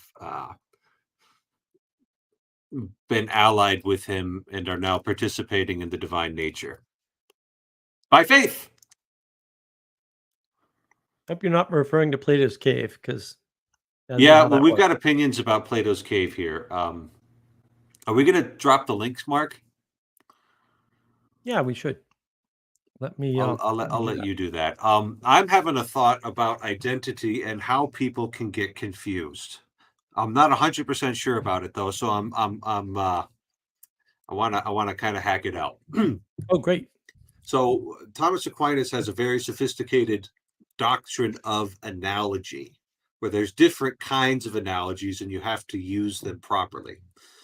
Probably the most common kind of analogy is analogy of attribution, that these things have something in common and we can relate them to each other via that common quality. The example he gives is health. So you look at a doctor. Well, doctor is, in theory, let's say he's a good doctor, the cause of health. Medicine is also a cause of health. We could look at, let's say, the sleek coat of a dog and its tail wagging back very forth, and the energy with which it's running around it.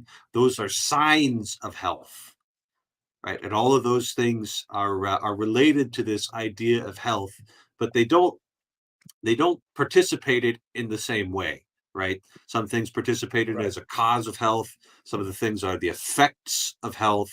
Other things could just be like a symbol of health. You could look at the American Red Cross, the big red cross as a symbol of health. None of those are intrinsically participating in the same pattern. So it's an analogy of attribution. They all have some relation to this shared quality.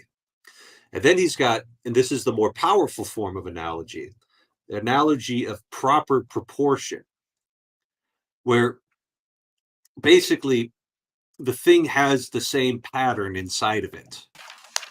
It's where we're getting into things like the fractals, but it's the self-similar fractals, right? Right. When you get to a self-similar fractal, that's like an identity right there, where you've got the same thing happening on every level between the different things. And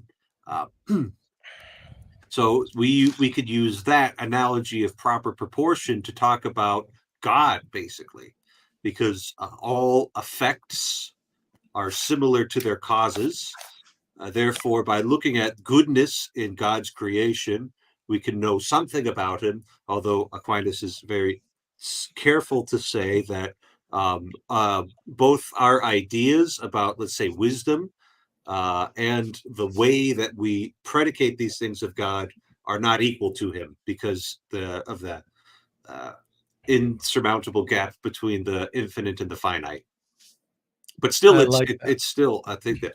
So we get into what I just vaguely suspect is the instigating cause for this live stream, is this talk about supposed corner of the internet.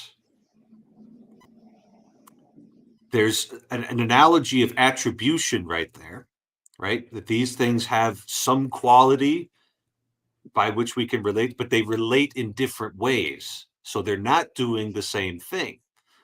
Whereas the thing that has a proper identity is going to have this analogy of proper proportion, where the same pattern is working on each of the levels with each of the members. Right. That's the biggest compliment you could give me, Mark. You just said right. That's correct. I find no flaws. That is correct. Yeah, I like the way you put that. Yeah, and the fact that there is a relationship of a certain type does not mean that there's a thing there, right? Because the relationship isn't the identity. The identity is determined by the relationships and there isn't a single relationship. You can't say, well, I watch lots of Jordan Peterson videos, you watch lots of Jordan Peterson videos, and therefore we're both in the Peterson sphere. You can't, right? That's not a sufficient number of relationships together to form an identity. Relationships can have quality though, right? You can have like a quality of relationship. You have to. All relationships have quality, hopefully, right? And this gets into poetics. If you lack poetics, relationships don't have quality. The whopping thing, the thing that just blew me away, that I was like, damn, I wish I said that first, was at Convivium, where Ted said, so there's all these AI engineers, and they go, aha, AI can write poetry, and it's indistinguishable from the poetry that people write. And Ted goes, I read it and I can tell the difference. He said, but I can see why software engineers working on AI can't. And that is a whopping indictment, right? And it's really to the point. That's what my video, my new video with slides, right after I do the Plato one is about, because I didn't have the slides. All right, Casey, you left us, but you're back. Welcome. What you got for us? And then I'm going to jump into Elizabeth's statement. My camera was freaking out. Making all sorts of notes. They're mainly for me to help me understand, but that's fine. Well, anything that you need clarification on that? I don't know. Go that and we can come back. All right. Well, let me see. Elizabeth, no gap, I hope. The imaginal is direct authority. A direct authority? I don't think so. And the body knows it by recognition of beauty? What? I don't know, Elizabeth. I don't know. I don't think the imaginal is an authority. I think it's just it's an interface, much like your senses. Like I have a sense of smell, right? I have eyes, I can see, right? Those are interfaces, just like your imaginal. Your imaginal realm is a set of interfaces. So your imagination is the place that your brain goes to test out worldviews. Whether it's in your dream state, or as Peterson says, it's where your ideas go to die so you don't have to. Oh yeah, if I do this and I try to fly, I'll jump off a building and probably not succeed. So I think that's more to the point. Oh, there's Right, and subscribe and stuff. We've got. She didn't close the right tab yet. We'll get mission statements and stuff up there soon. Yeah, I did. And Sorry, Right. Am I good? You're good now. Welcome. Good to see Yeah, you. I like what Sally Joe said about the authority of the imaginal, if I interpreted her correctly. Sorry, I just missed your comments, so I don't really know what you said. That one. Well, I like not having to do all the work myself, Father. Yes. This is great. Okay. Imagination. Oh, wait. Oh, yeah, there it is. The imaginary is a potential doorway to all realms, and you are not the authority of it. Yeah, I agree with her. 100%. Right. You're not the authority of it. Right. Because it's a doorway, right? It's an interface or a set of interfaces, maybe. What do you mean by interface, Mark? The same way your eyes are an interface, or your skin, or your nose. Like Does those it are all imply? place- Does it imply clarity? So, I mean, an interface is where identities kind of come to each other, right? Right. Where there's necessarily like a mixing point. Like we're not ever going to be able to discern these things with like perfect, rigid, 100% accuracy.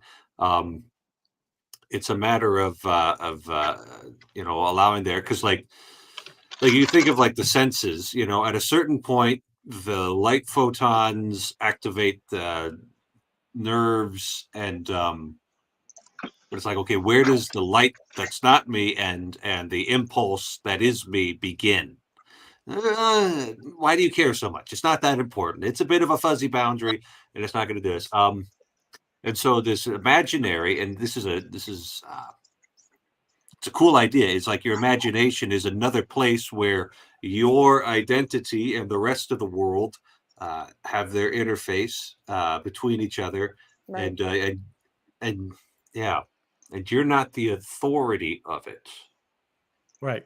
And it's not the authority of you. It's just it's a source of informing, right? It's an information point, and it's the way you relate is the interface. Like the interface is the affordances that you have to relate with, right? So my eyes have an affordance to relate with light, in a certain way. Right. So they don't really need to be considered in a sense, because that's not what we're talking about. Right. But I think it's incredibly important what she said, because we were talking about this on whatever Twitter's called now, Mark. Dante was talking about precisely this, and he makes it clear as crystal in that quote. I don't have it with me right now, but he makes clear as crystal in his estimation that the body itself, so we kind of get into the embodiment, the body itself experiences the imaginal in a way that snaps it into beauty, you might say. And that's the point he's making, and he's it's complicated to read. I should get it, but I think it's an important piece because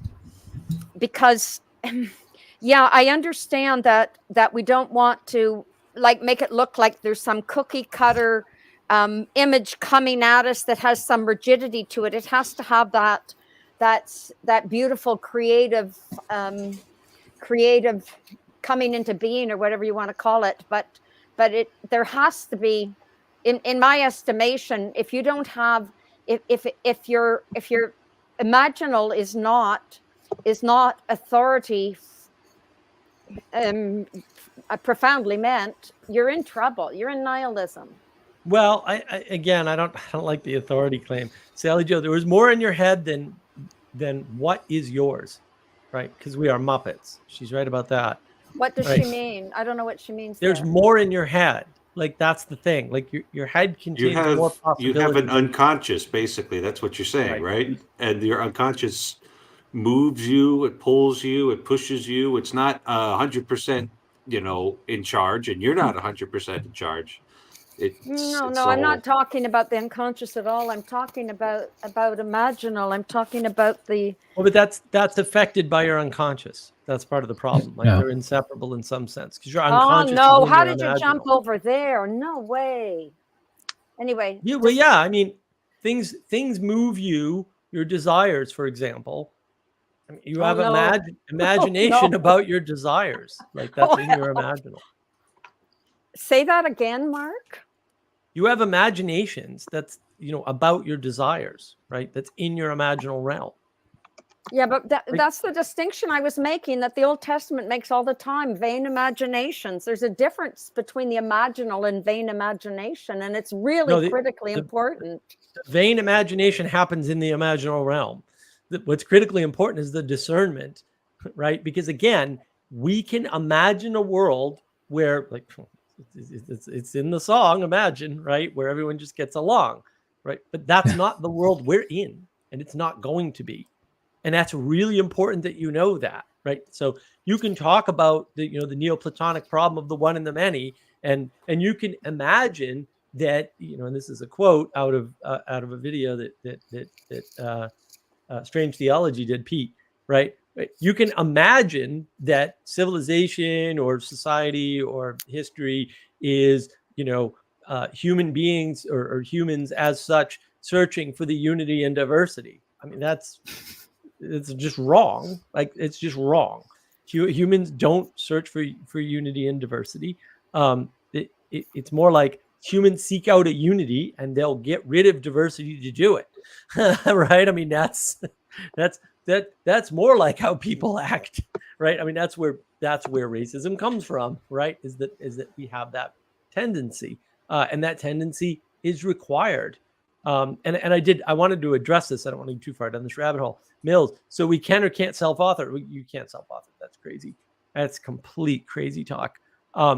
Even if you could self-author, how would you know? Because the world has constraints, and you probably don't know the constraints of the world. You might know some of them and then confuse that with knowing all of them, because we reduce the world that way. But no. And I want to address no corners here too. Lucid dreaming can offer awareness of day and night consciousness. Boy, can it ever. I don't recommend lucid dreaming, even though I've done it.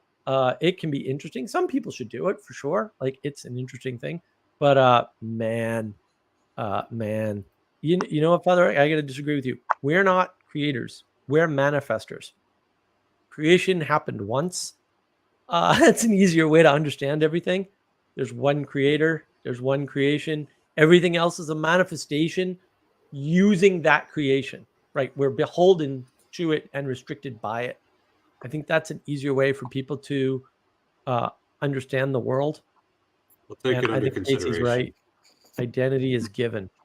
And don't apologize for that, Casey. Like, don't apologize for it. I meant Identity's sorry, given. as in like, sorry, bud. You know. Yeah. Well, you got to put the butt in there to let me know that The that you're Royal not actually Canadian, apologizing. sorry. Oh, sorry. Sorry, eh? Oh, Mills agrees that we're Muppets. That's good. Sally Joe, you don't know the depths of you. I'm talking unconscious and imaginal, right? Because they're linked. I mean, where is your unconscious? It's not like in your head exactly, right? It's and how do you communicate with it? It's all in the imaginal. That's the interface. Again, it goes back to this idea of interface. And William Branch, as a semi-human with multiple parent trees and added artificial parts, maybe not. It seems dynamic too. Right. It is dynamic. Sally Joe, honestly, navigating the realms is better language than the unconscious. Maybe. I mean, yeah, it's like you don't. It's funny, right? Because the idea of the unconscious is really recent, right? This is Freud and Jung. They come up with different names for the exact same thing: subconscious versus unconscious. One's Freud, one's Jung, right? And then you don't need those if you just talk about passions or desires. Yes, it's like you're really like passions and desires and imaginal are the same as the unconscious in some sense. That's not to say that the imaginal is only the unconscious with passions and desires added. I'm not saying that. Again, the world's deeply asymmetrical. But yeah, Sally Joe, we all traverse the realms. Yes, we do. Hopefully put some gospel in your soul so you don't get waylaid there. And maybe that's the function of religion, right? Is not getting waylaid in your imaginal space, right? Is keeping grounded to something higher than you so that you can keep grounded to something lower than you beneath you, right? And then have right relationship to both what is above you and beneath you. That might sound something like the knitting together of heaven and earth. I might have heard that somewhere. I don't know.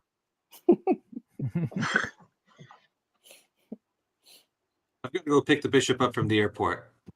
All right. Good luck, sir. Thank you so much for joining, Father Eric, and answering See you, questions. Eric. That was great. Appreciate it. My pleasure. Take care. You're on God fire bless you all. tonight. God bless you. Mills, utopian idealism is a dead end and leads to its opposite. Yeah, it's a dead end because in our imagination it works and we don't understand the disconnection between our imagination and the real world. William Branch, the hand drawing itself is Escher. Yup. Sally Joe, yup. William Branch, Monsters of the Id. Yeah, there's a great, I think it's a 50s movie called Forbidden Planet. It's fantastic. Oh, That's a that's really great. fun movie. Yeah, it's a classic science fiction film. If you That's haven't the seen one it. that like they have like little living creatures that they keep as pets. Is that the same one? I don't. The whole thing is that a genius and his daughter basically crash land on this planet or something, and they're there, and these other explorers find them. Right? I think they were looking for them, and then it turns out that there's a monster that's invisible that gets through the force field, and it's all about his daughter's attraction to the space captain that comes to save them, and the monster is actually out of this guy's id, the scientist's id, because he doesn't want to lose his daughter. Oh. It's a wild movie. It's wild, especially how early it is. I just remember it was very, very visually stunning. Well, it's weird. I mean, the special effects are interesting just because it's the 1950s or whatever. But yeah, it's weird. I think, Elizabeth, the easiest way to understand this, like, I don't like the psychological framing, even though it's quite useful sometimes. Unconscious is really just what you're talking about when you're talking about desires that are, we'll say, being driven from something so powerful outside of yourself that you don't have full control over them. And therefore, you can just talk about desires or passions as such, driving you. And that is at least a partial explanation for what they call unconscious in psychology. But those things are outside of you. So there's things outside of you in material world, and there's things outside of you in the ethereal world, right? And your interface for material world is basically your senses. The interface for the ethereal world is, mostly your imaginal realm. Whatever that is. That's why I like imaginal realm and not imagination. The imagination is within the imaginal realm. The imaginal realm is not merely the imagination, right? Because the imagination is something you have some control over, right? You have some control over it. But all the things in the imaginal realm, like your desires, man, I don't know sometimes where my desires come from. Sometimes I just get scared and I want to like click off my stream, and I have no idea where that comes from. I like my stream. I like what I'm doing, but sometimes, and sometimes I like when I'm doing videos. Sometimes I just quit the video, and then I have to re-record it, and it's a mess. I don't know where that comes from. I know it's controlling me, and I'm not controlling it. I know that. Now that's interesting. So are you saying imaginal realm? Is that what you're saying? I never even thought of that. That's Vervaeke's framing, imaginal realm. Right. Okay. So this is why we like Vervaeke, because some of his good work. So where'd he get that from? Yeah, no, that's all his stuff. I mean, we expanded that idea of imaginal realm. Like, so it's again, I'm gonna do the video on this slide. I have two more sets of slides. I've had them for years at this point. In addition to Knowledge Engine that go along with it, there's the realm of transformative coupling, where it's that in between space where you're not who you can be yet, but you're moving towards it. And that realm, this is all thanks to Andre here, actually, right? All of this. Right. Yeah. Andre was right there when all this developed. Like he was his tarot cards that helped with, build this whole model. Wow. When you're starting out grounded in what you are today and you transform, right? You're moving through something, right? That's the realm of transformative coupling. Now that doesn't mean that it's going to work, right? Like you could fall back down.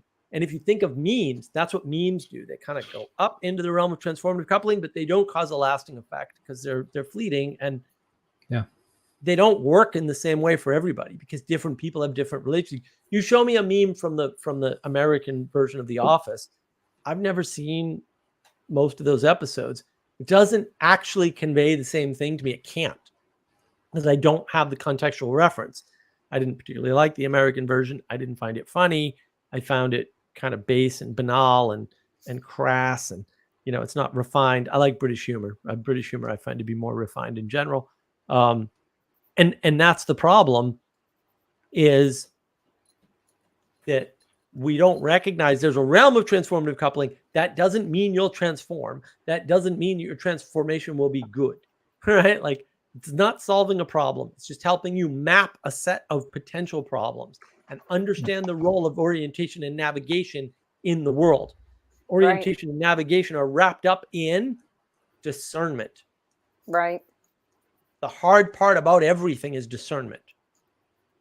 Everything flows from discernment. Bad discernment, bad results. Not all the time, though. Like you can get lucky with bad discernment. There's a Nassim Taleb, read all his books. One of the things he talks about, there's a trader, because he was a trader for a while, right? He's an options trader. There was a trader who was famous and he made tons of money, and he traded green lumber. Now, this trader never knew what green lumber was. And so somebody asked him, like, what's green lumber? And he said, I think that's lumber that's painted green. He never knew what it was. He knew how to trade green lumber, and he made a fortune in it. Green lumber is lumber that hasn't been cured yet. Like it has to be dried. Usually you leave lumber out for, out in the open after it's cut for like a year. Then it's not green anymore. But the way that you trade that lumber, which is seasoned, versus the way you trade green lumber on the market is totally different, right? Because obviously you've got to store it. You can buy it, but you got to store it. So the valuation is different. And then all the patterns around how you trade that asset are different. He saw those patterns and picked up on them without understanding the material difference between green lumber and seasoned lumber. Sure. Right. And so, like, that's really important. Like you don't necessarily need to know the thing to do the thing. And that's very confusing for people in the age of gnosis, because they want to know things. They want to understand things. They don't want to engage in things until they understand them. And look, that's crazy. That's why Peterson and Vervaeke talk about play. That's what play is. Play is learning. It's engaging in something despite your ignorance, right? And having faith in some sense, right? Or at least having a level of trust that it's going to be okay, right? Or maybe that you're going to be able to learn the thing you need to learn, right? And transform into what you need to transform into. Super important concept nowadays. Super important play, right? Right, because we've lost it. Well, we were talking about that last week. It goes back to the authenticity versus the other. It's you have to play. You're right in yourself. You're right in your soul. There's nothing else going on there, because that's what you can't. Well, that's a good question. Can you play inauthentically? Well, no, you can't actually, because then you're not playing. You're doing something else. What the heck are you doing? You're performing. Yeah, that's the performance. Nice. Okay. So wait. So is transformative coupling is sounds to me like play. The realm of transformative coupling is the realm of play. Yeah, because your play is fundamentally an attempt at transformation, and so you must be doing it in the realm of transformative coupling. So why does it have to be? Oh, sorry. Go ahead. I'll have to make sure I put that on the slide, Elizabeth. Thank you. It's helpful. Super helpful. I'll put that on the slide when I do that video. Why does it have to have that special name for? Because I came up with it. That's the only reason. Oh, I don't know about that, but yeah, I mean, I think it's the right name. I mean, I think that it's the right name. It's just that when we made it, it was just sort of like grabbing ideas from the imaginal of like what I was trying to map, and it was like it feels like this. But like the actual material or conceptual parts that made it up was chopping up the ideas from the tarot cards, seeing like the little symbols, and then the fact you have like the past, present, future spread. And then I think it was the Talos was how do we get to an archetype? And somehow that developed like this realm of the transformative coupling where the transfer could happen. It was an accident. It was an accident, actually. What happened was we were working on the archetypes, and then he was like, "I want to take a break." I'm like, "All right, we can take a break. That's fine, right?" He's like, "Let me show you my brand new tarot deck." Okay, let's do that for a while, right? Because tarot is wrapped up in archetypal symbols anyway. So I was like, "All right, but we're taking a break. Like we're just checking out." And then it's like, I wonder how this works. And then it all came, right? Because I actually know how to read tarot cards. So, right. But it all came and I was like, and we developed this like, well, what are you actually doing when you do a tarot reading? And how does this work? And we ditched the whole reason why we ended up with this, because the original thesis, this is before the knowledge engine, right? This is actually part of what developed this knowledge engine idea. And the whole point that we were on was, we transform or try to transform into archetypes. And I actually think I got that totally wrong. I got that totally wrong. This is early days, right? This is, 3.5 years ago or something, right? Maybe 4, I don't know. And so it was like, all right. So that was the original path. But then we're like working on these tarot cards and going like, well, what does that mean? Well, there must be a space where you're taking the symbols on the tarot cards and you're taking your situation and you're taking a past situation and a future situation and a present situation. And there's some set of relationships that you're testing, right? You have to test them. Where is that? Oh, that's the realm of, it's part of the imaginal. Sure. Absolutely. Love the imaginal, but it's the transformative coupling part, which is also, to your point, I think, Elizabeth, again, I have to remember to put my slides, which is where the realm of play, right? And all imaginal is not the realm of play. All imaginal is not the realm of transformative coupling, because sometimes you're just trying to predict, right? To Peterson's point, like you're trying to get your ideas right to die so that you don't have to, and that's part of the difference. It's a really good term, actually. I like it. Oh, I no, but I'm thinking I'm thinking there's something else you all know that I don't know, because it's actually, I think there's a richness to it that There's a whole video in there with there's a whole set of things about. Now I have to add a bunch of stuff. I gotta find my notes on all that because I have notes. I just don't know where those particular notes are because we make so many notes. We make well, so they think many it's notes. rich. I have It's a lot of super notes. rich. Thank you. No, that's good. Josh, welcome. It's good to see you, sir. What you got for us? Hi, Josh. Nothing. I've just been listening. Yeah, you guys have kind of gone over a lot so far. Identity is a big topic. It's a big problematic topic, right? It's just full of issues and confusions, and identity is not easy. So, what you got for questions, man? So, I had to hop in and out. I was running some errands at the same time as I was listening to you, but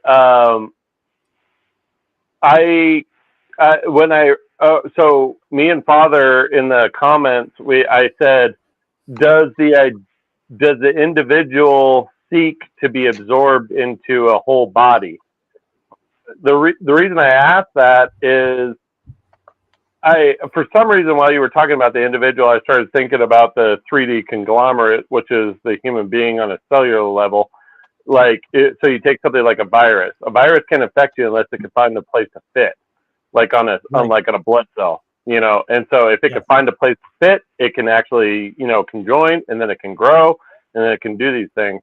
And I was thinking that the individual is a lot like, it's kind of like a virus or something like that. It kind of floats around out there until it finds somewhere to fit. And then it can infect, and then it can and can join. Now those are negative words. I get that, but I was kind of thinking that that's kind of what we're all seeking to do is connect and infect. I'm trying to. Yeah, I like that idea, Josh. Let me refine it a bit and see if if you object, that's fine. But no. Instead of individual, I'd rather say you're a person, and then and the nature of your identity or identities, because again, you can't have one, is what changes as you try to fit into various different things. So the thing that floats, and nobody wants to hear this, is identity, right? Everybody wants an identity. They want one identity. They want to flatten the world to identity politics. One identity explains everything about me or explains enough about me, right? That's ridiculous and impossible. Right. But you'll tweak it until it can actually latch on to something else. Well, hopefully you will. Unless you're in rebellion. And this is the problem. If you're in rebellion, you won't. You'll do crazy things like make self-contradictory statements, right? Yeah. Or you'll constantly be like, well, you know what? Everyone's in this corner, but really there's corner of corners. Then you're not all in the corner, guy. You got to pick one. I'm sorry. So, you can't do so that. does human function in the world. So is our evolutionary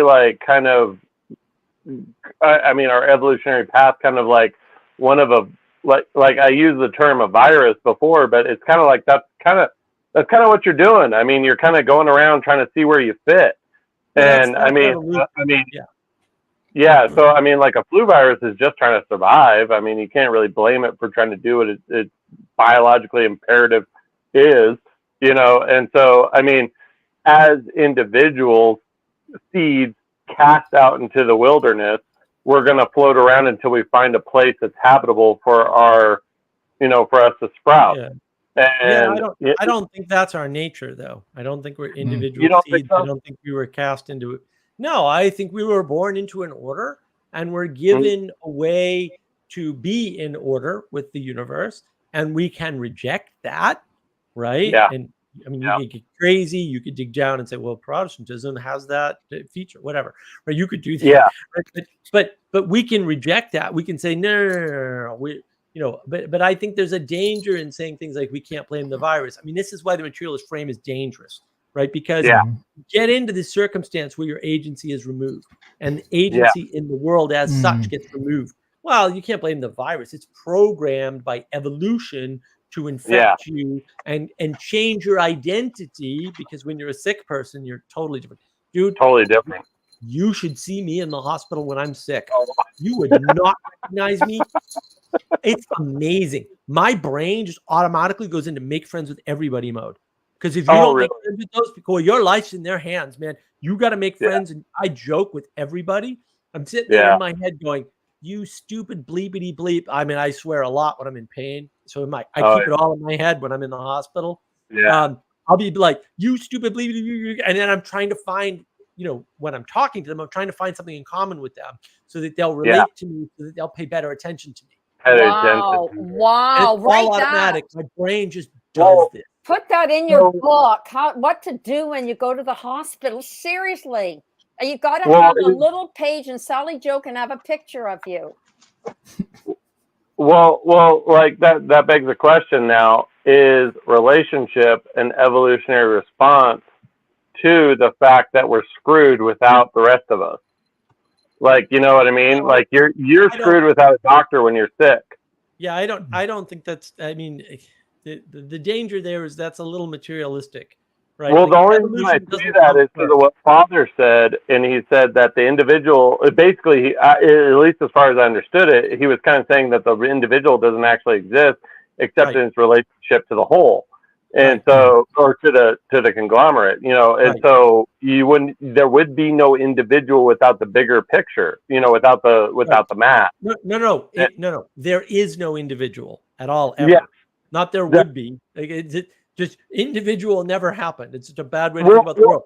You're a person in relation to other persons. Peugeot talks about that all the time. I think that is the best way to think of it, and I think it is the right way to think of it. However, there is a mirage that exists when the whole exists, when the mass exists. Yep. That I can separate, and I can pick and choose where I want to be on the whole, and that may, as soon as you stick your head above the rest, kind of pop your head out and actually express individualism, unless you're inside of a group, you're going to find out how lonely that is real quick. It's going to get real cold, and it's going to get real lonely, and it's going to be real nihilistic very quickly. Yeah, no, it's not. It's not. It's when you try to do sola, right? To be sola. It's just you, right? And something else. When you try to reduce or flatten the world to you in a relationship to something, right? That's when you run into trouble.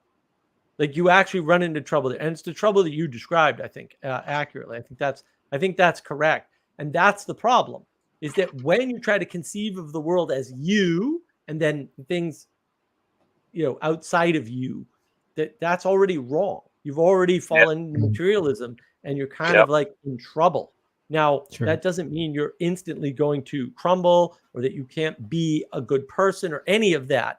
What it means is the odds that you'll run into trouble, especially when pushed. Because a lot of people are like, I've had this worldview my whole life, it's worked fine, but it's never been pushed, right? And then like, look, how many people are out there, and again, Republican, right? Conservative Republican, churchgoers who actually cannot tell you why Drag Queen Story Hour is bad. They can't even make the statement that it's bad. I'm like, what is wrong with you? First of all, you can't possibly be conservative or even a Republican voter, and you certainly can't be going to church if you can't instantly know, right? But the thing is, their worldview's never been pressed. And so they don't realize that the tools to discern why that's bad don't actually exist within them. Yeah, well, you're 3 degrees away from the problem at that point. Like you said, you got, I forget what you listed first, but then you got conservative and you got churchgoer. By the time you get to churchgoer, you're a bit in an echo chamber / island, and you're so far removed from the problem that when it shows up, it's alien. Some of them, not all of them. Like some people. Yeah, I would say a large majority. Right, but I don't know if it's a majority. I just know there are people like that, and that terrifies me. I'm like, how can your worldview not understand instantly that this is wrong, fundamentally wrong? Yeah. And I wanted to take some time out to get to some comments because we're getting. Thank you, Michelle. Yeah. Hi, Josh. Nice to see you. Can't wait to have my hair as long as yours. It's pretty long. I got a haircut recently. I shaved off the sides, but I kept the length, so I got a decent amount. Oh, there we go. There we go. More importantly, Elizabeth, Sally Joe. Elizabeth, we should do a vid chat coffee or something sometime. Oh, all right. Oh Well, yeah, I'm she's all- totally into that.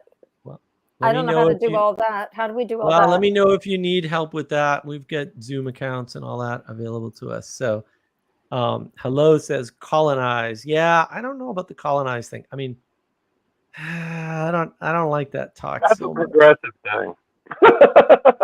Hello, let us make man in our image according to our likeness, so that they will have dominion over the fish of the sea and over the birds of the sky and over the cattle and over the earth and over every creeping thing that creeps on earth. Well, that sounds really clever. Hello, did you copy that from somewhere? I feel like Sally it's Joe, Sound 8. Yeah, no, it's that's good. All right, Mill, the logos is warm. Ooh, he's got a little fire emoji. I love it. Heraclitus saw it. Yeah, maybe. Yeah, and I think that's what's wrapped up in all this, especially with identity. Like, if your identity hasn't been tested, you don't know who you are. You know what I mean? Like you know, I mean, I'll harken back to it just because it's my personal experience. If you haven't lived in a car in the winter in New England, you don't know who you are. And that'll That's change fair. you That's no fair. matter who you were before. Yeah. You Yeah, ain't gonna be the that's same fair. you after, that's for sure. Yeah, good point. Yeah. Or at least throw you into the realm of like gaining resiliency. Yeah. You're most definitely going to be a new person and a resilient person if you have to live in a car. Yeah. Nothing like nature, right? You're basically thrusting yourself out into Mother Nature or witch nature or whatever. Freezing cold for sure. No. And you realize real quick that you rely on others. And to what extent? It becomes very clear when you're actually on your own without shelter and without a method of obtaining food. Right? Wow. It gets real clear real quick. Yeah. Yeah. So how long were you in that situation? I have no idea, Elizabeth. That's so, like, my life is divided into sections, and one of the sections I call the before time. This is why I don't know what I've read. Like, there's some books like I read Walden. I know I read Walden. The only reason I know I read Walden, though, is because, you know, I forget even time frame on that. This was after my homeless stint, whenever that was. Somebody quoted Walden, an obscure quote in Walden. It wasn't a well-known one. It wasn't one that anybody had ever quoted anywhere. And I said, "Oh, I know that quote. That sounds familiar." And they're like, "What?" And I'm like, "Yeah, that quote sounds really familiar." And they said, "Oh, that's in the middle of Walden, and nobody ever quotes that. Like, you must have read the book." And I went, "What?" And then when they said that, because I sometimes, every once in a while, my memory works perfectly. I saw the cover of the book, and then I went back and looked and realized I had it. And then I went back and figured out where I got it and when. And I was like, "Oh, I got this when I started junior high school." And then I said, "Oh, that's right. I read all of my school books the 2 weeks before we started school." So when I was in classes, I was goofing around all the time, and I got great grades because I'd already read everything. And then I got really pissed off because, like, ancient civilization was like one of my favorite things. That history and science is my two favorite subjects. The teacher said, "Well, we're only going to cover half this book this year." And I went, "What? I read the whole thing. What do you mean you're only going to cover half of it? It's not even that long. Like, what's wrong with you?" Because I learned real quick. So I was pissed. Man, was I angry. I was really mad. I'm like, no, I want to cover the whole book this year. Like, in fact, I want to cover this book and the next one this year. Thank you very much. You know, I was like, let's get this done. I love this stuff. So, yeah, I was disappointed. What inspired you to do that? That is such a brilliant strategy, to read all the books ahead of your year, because then you're basically going in. Talk about being prepared. You've already done your thing. The teacher pulled me aside and said, "You have to stop talking to Steven." And I was like, "What? Why?" And he's like, "Because Steven's getting bad grades and you're not." And he's like, "You just have to stop distracting him in class." And I'm like, well, that's no fun. I mean, I've already read the damn book. Like, you guys are boring the hell out of me now. Like, yeah. And I did. I stopped talking to Steven's grades went up. That's my bad. I was in junior high. What the hell did I know about the world? You know, like, you know nothing. You know nothing about the world in junior high. Nothing. No, not at all. Well, you knew to That's read the books formation. ahead of time. That was pretty freaking smart, in my opinion. That's formation, though, right? Like, you get formed. You don't know you shouldn't talk to your friend who didn't do what you did, and maybe you didn't have the capacity to get the grades I was getting. I don't know, right? But you don't know, and you don't know any of that in junior high, right? And if you think you did, you're deluding yourself. You're a delusional creature. Like, you just are. Sorry, and it's fine. Like, we all delude ourselves, but like, you're delusional about that, and you didn't know those things, and you learned them. They formed you. And somebody gave that formation to you, and you didn't have a choice. And some of the formation people gave you is wrong. That's all true. Also, not negotiable. It's not optional. It wasn't your decision. It has to happen. And yeah, like, your parents are going to parent you, and they've never parented you before, even if they had other kids, because you're not like their other kids, because everyone's a little bit different, right? Sometimes they're a lot different. And so you have to forgive them for not knowing how to do the right thing for you. And also be grateful that they formed you the way that they did, because look, you survived. Like, a little bit of gratitude is, not untoward. And maybe they traumatized you. I would say everybody got traumatized when they were young. Get over it. Like, buck up. Inevitably, for sure. Hey, Mark, do you think that either one of the political, frames work better for the individual for acceptance? Not acceptance, that's a bad word. For an on-ramp from the individual to being involved in a body, as far as conservative versus liberal? Do you think that? No, because it's all flattening and reduction. Okay. Individual is a reduction, and politics is a reduction. So let's look at this just mathematically. Let's just look at it mathematically. Yeah. Politics is a binary, right? You're left or right. You're Democrat, Republican. That's it. Now, that doesn't work. So people come up with libertarian, and then people point out, well, libertarians aren't one thing. They're really not. Libertarianism is an identification against the other two, right? It's an identification to be binary, right? Because you can't squeeze out three. Everybody tries to get things down to two, but you can't. So what's an individual? An individual is one. So how can you fit something in a binary frame? Well, you have to reduce it to one. Otherwise, it doesn't fit in the binary frame. It competes with it, right? And so that's just too low resolution, as Peterson would say, I hope, right? You mentioned that on a comment that binaries are bad. Yes. So like, I remember you responded to a comment because I said, is Christianity, paganism inverted? And you said, no, binaries are bad. Avoid, or I think you might have said like avoid them or something like that. Probably. Like, so break that down for me. Like, why would me saying like, yeah, binaries are bad? Like, the world isn't all the things and their opposite, because actually, I can't prove this, but I suspect things don't have opposites. Like, that whole concept is insane. Right? Positive, negative, and magnetism. Like, I mean, right? No, but the thing is, things can be opposed without being opposite, right? Like my hand and my face can't occupy the same space at the same time, so they're opposed. But the opposite of my face is not my hand. Right? Okay, I got you. Okay. Opposition, but that's not opposite. Those are different words, right? And same root. Fair, also different words. And maybe one of them is just wrong. Like, maybe one of those names is just a bad name. Like, it doesn't fit the world.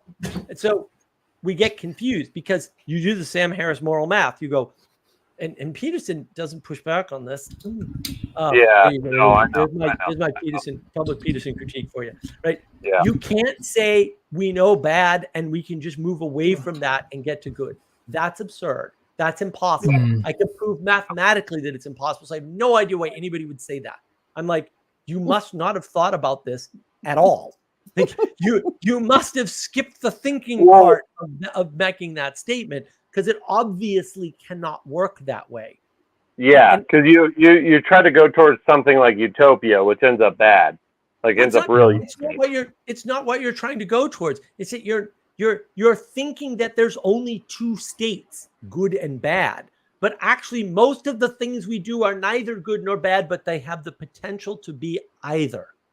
Oh, okay. Okay. So we That's exist in the acting space. Right. Well, that's when we talk about the imaginal. I'm saying the imaginal isn't what's real because you haven't done it outside of your head yet, right? So it's not an action, right? But it's also not purely impossible in its entirety. Is that where the individual exists, though, in the imaginal? No, the individual doesn't exist anywhere at all, ever. So alongside, because I've heard that and what do you think about the self not existing? Yeah, the concept of the self is also garbage. Okay, so the self and the individual don't exist. We could probably put them into the same garbage bin, throw those out. And what we're left with is a thing that needs to be absorbed into a larger thing. No. You're a person.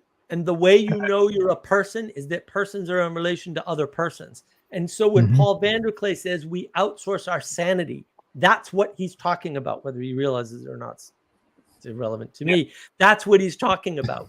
You are not a person without other persons to give you your personhood. Yep. It doesn't make any sense to talk about yourself alone on a desert island. Well, it'd be solipsistic, right? Wouldn't it? Right. It's all solipsism, right? And sophistry. And this is the worst thing ever to Socrates and Plato is sophistry and solipsism. That's the worst thing ever. Like those are the false philosophers. True philosophy isn't like that. The Stoics. Also not a fan of sophistry.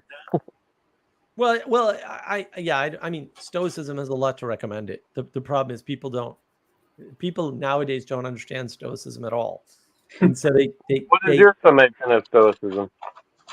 Look, Stoicism is a bunch of hows without a why, because they didn't need it. Like everybody assumes philosophy is a self-contained thing, right? And so what that means is they will talk about a book like this book here, okay?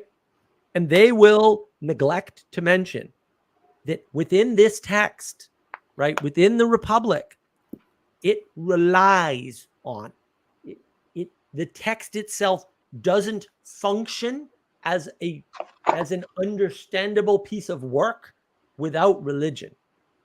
They mention the gods all over that book. All over it. It starts with a religious ritual and ends with a religious resurrection story, by the way, which everybody seems to have failed to mention to me my whole life. I haven't gotten to that point. I've been listening to it, but I got about a quarter of the way through it, and I was like, okay, I need to stop. You shouldn't engage the Republic by yourself.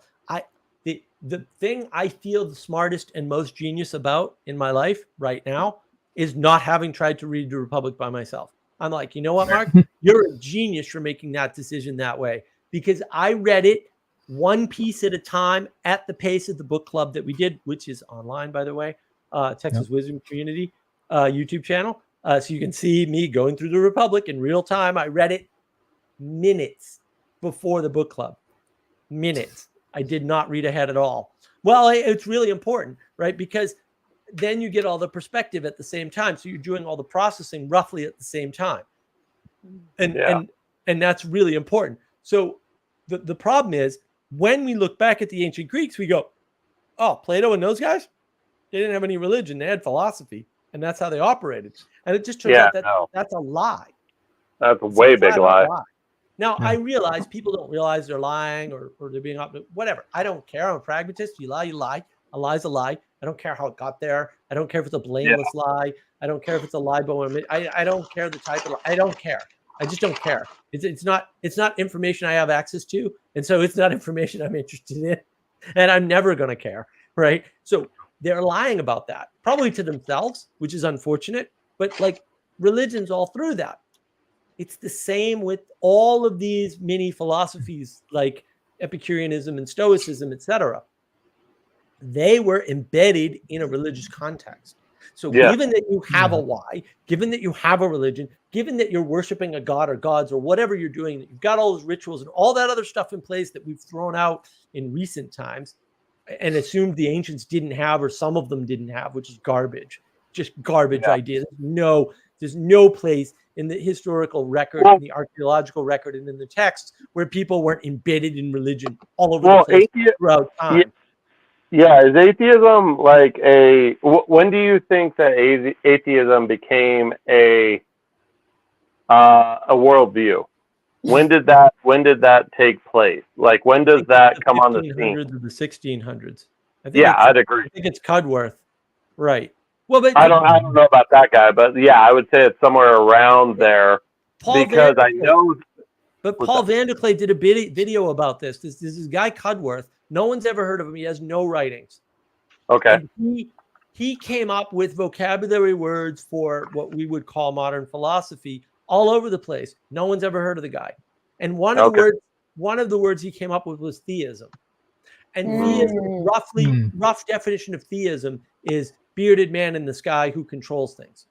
Okay? Yeah, that got me in a big amount of trouble growing up. The bearded guy in the sky, because I have mentioned to you before the chick comics that are all over Christianity and things like that. Okay, like I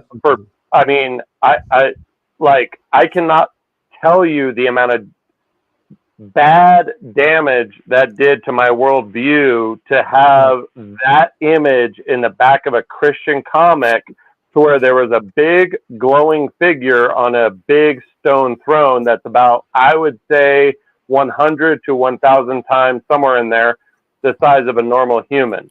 And it was like, it literally capped your imagination at a certain point. Because it's like, what you're thinking of as the highest thing is material. You can imagine it, so therefore it's inside of your realm, and you can approach it, and you can see it, and you could touch it, and things like that. But that's why you're not supposed to do an image of God. Yeah.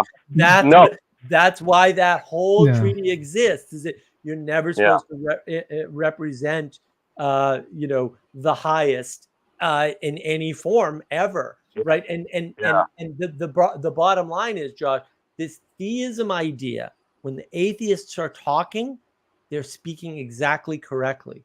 The problem is they have a straw man of theist, and as near as I can tell, there are very few Christian theists. Because Sam Harris, if he talks to me, what he believes is, I believe in a giant glowing figure on a stone throne up in the ethereal. And I'm like, bro, no. That's not how you talk. Right. No, that's the nuance. That's why John Vervaeke, right? This is only like 2 or 3 years ago. He starts reading the church fathers and he goes, there were non-theists, these church fathers. That wasn't a possibility in his head, but of course they're non-theists. I could have told you that, John, and I don't even study them. I knew that already because Christians are not theists for the most part. There are a few that are, sure, whatever. There's 4, whatever. It's fine, right? It's not 0, but it's not the majority. But it's hard to tease out, because when you talk about things with propositions, instead of acting them out in the world, this is the recession of the church. It's not acting things out in the world, church. Get on it. But when you talk about things in propositions, or you come down to the level of propositions, there's already a flattening of the world, you run into these problems, because when you talk about whatever's moving the world, spirits, we would just say spirits, like we won't go all the way up the ladder. We'll just say spirits. Oh, the spirit, stirred my passions and I sinned. Okay, fair, right? Or I did something wrong, or whatever it is, right? Fair. How do you talk about that without making it material? Because propositions fundamentally materialize things, at least in some sense. And that's part of the problem. I want to buzz through this. Casey, atheism, late state Protestantism. Where could I have gotten that from? Mills. Josh just nailed it. Yeah. So Mills had the same sort of experience. I hear you, Mills. Christ breaks that rule, right, of representing God. Well, it's a little more complicated than that, but I don't disagree. Mills, a few, not the majority. What is the basis for this statement? when you talk to Christians, not when you ask them like what your conception of God is, when you actually talk to them, like if you were to ask them like, well, is he like a guy in the sky? They'd go, of course not. Yeah. Like, what are you talking about? They'd be like, no, right? Yeah. But then if you just listen to how they describe it, right? Look, the failing of the Christians, and this is my deep critique of most Christians, except Father Eric, he's awesome. They do not properly represent their views because they make a bunch of assumptions about what the people they're talking to know and believe. When they do that, they straw man their own position reliably.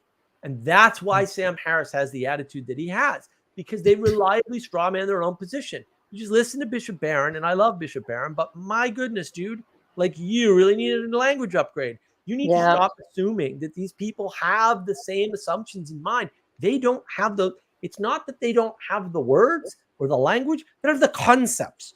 You can hand them the language all day long and they will not get the concept. You listen to Sam Harris closely enough and you will understand. Sam Harris's worldview is the following. The universe popped into existence when I became conscious. Yeah. That's how he talks. That's how almost all new atheists talk. If you listen closely enough. Everything is relative to my individual state. Everything, because he's not absorbed into a larger body. He's still outside. He's still looking at things. But up to his defense. He's trying to be that way, right? But then none of his systems work.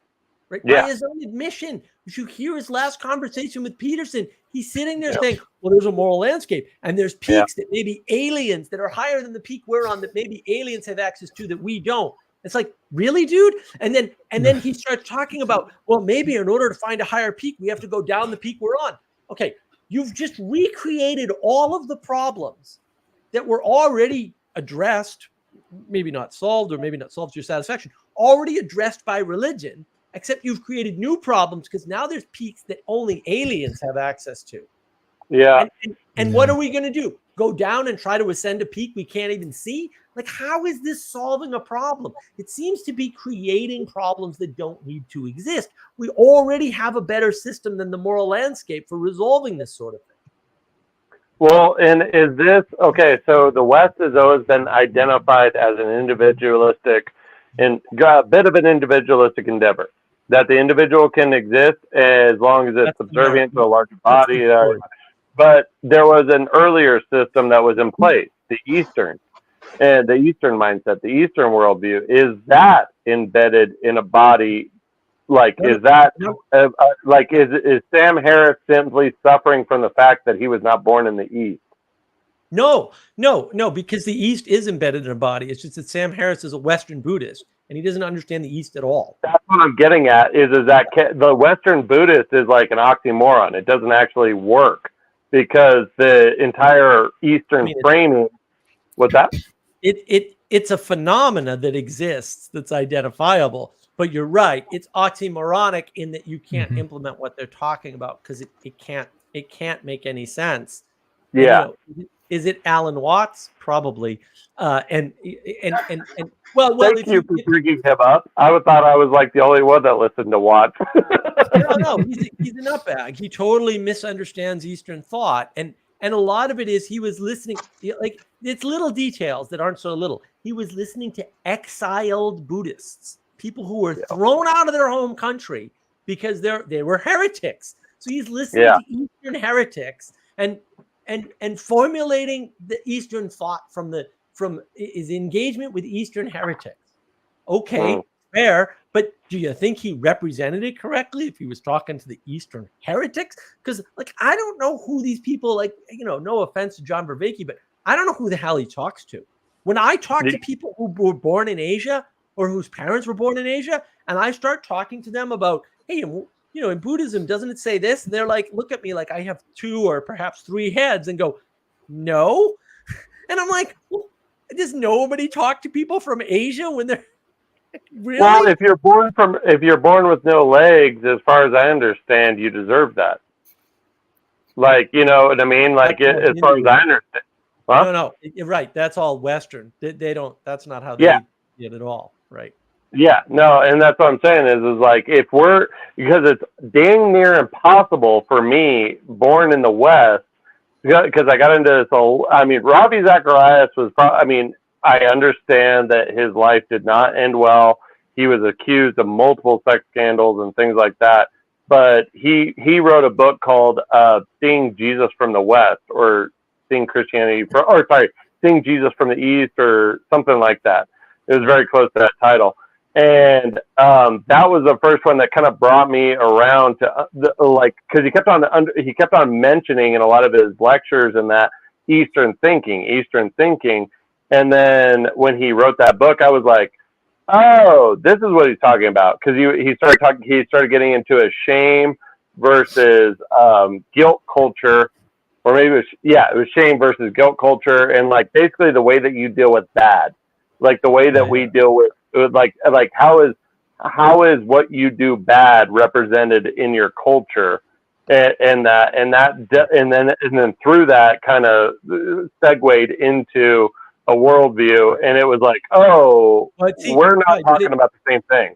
Right, but it seems like the East is individualistic because they talk about your personal shame, right, as a thing that you own entirely and as the driver for you not to do bad things. And so that's right. And in a Western context, but like none of this happened. Like the story of the West has absolutely nothing to do with individualism whatsoever.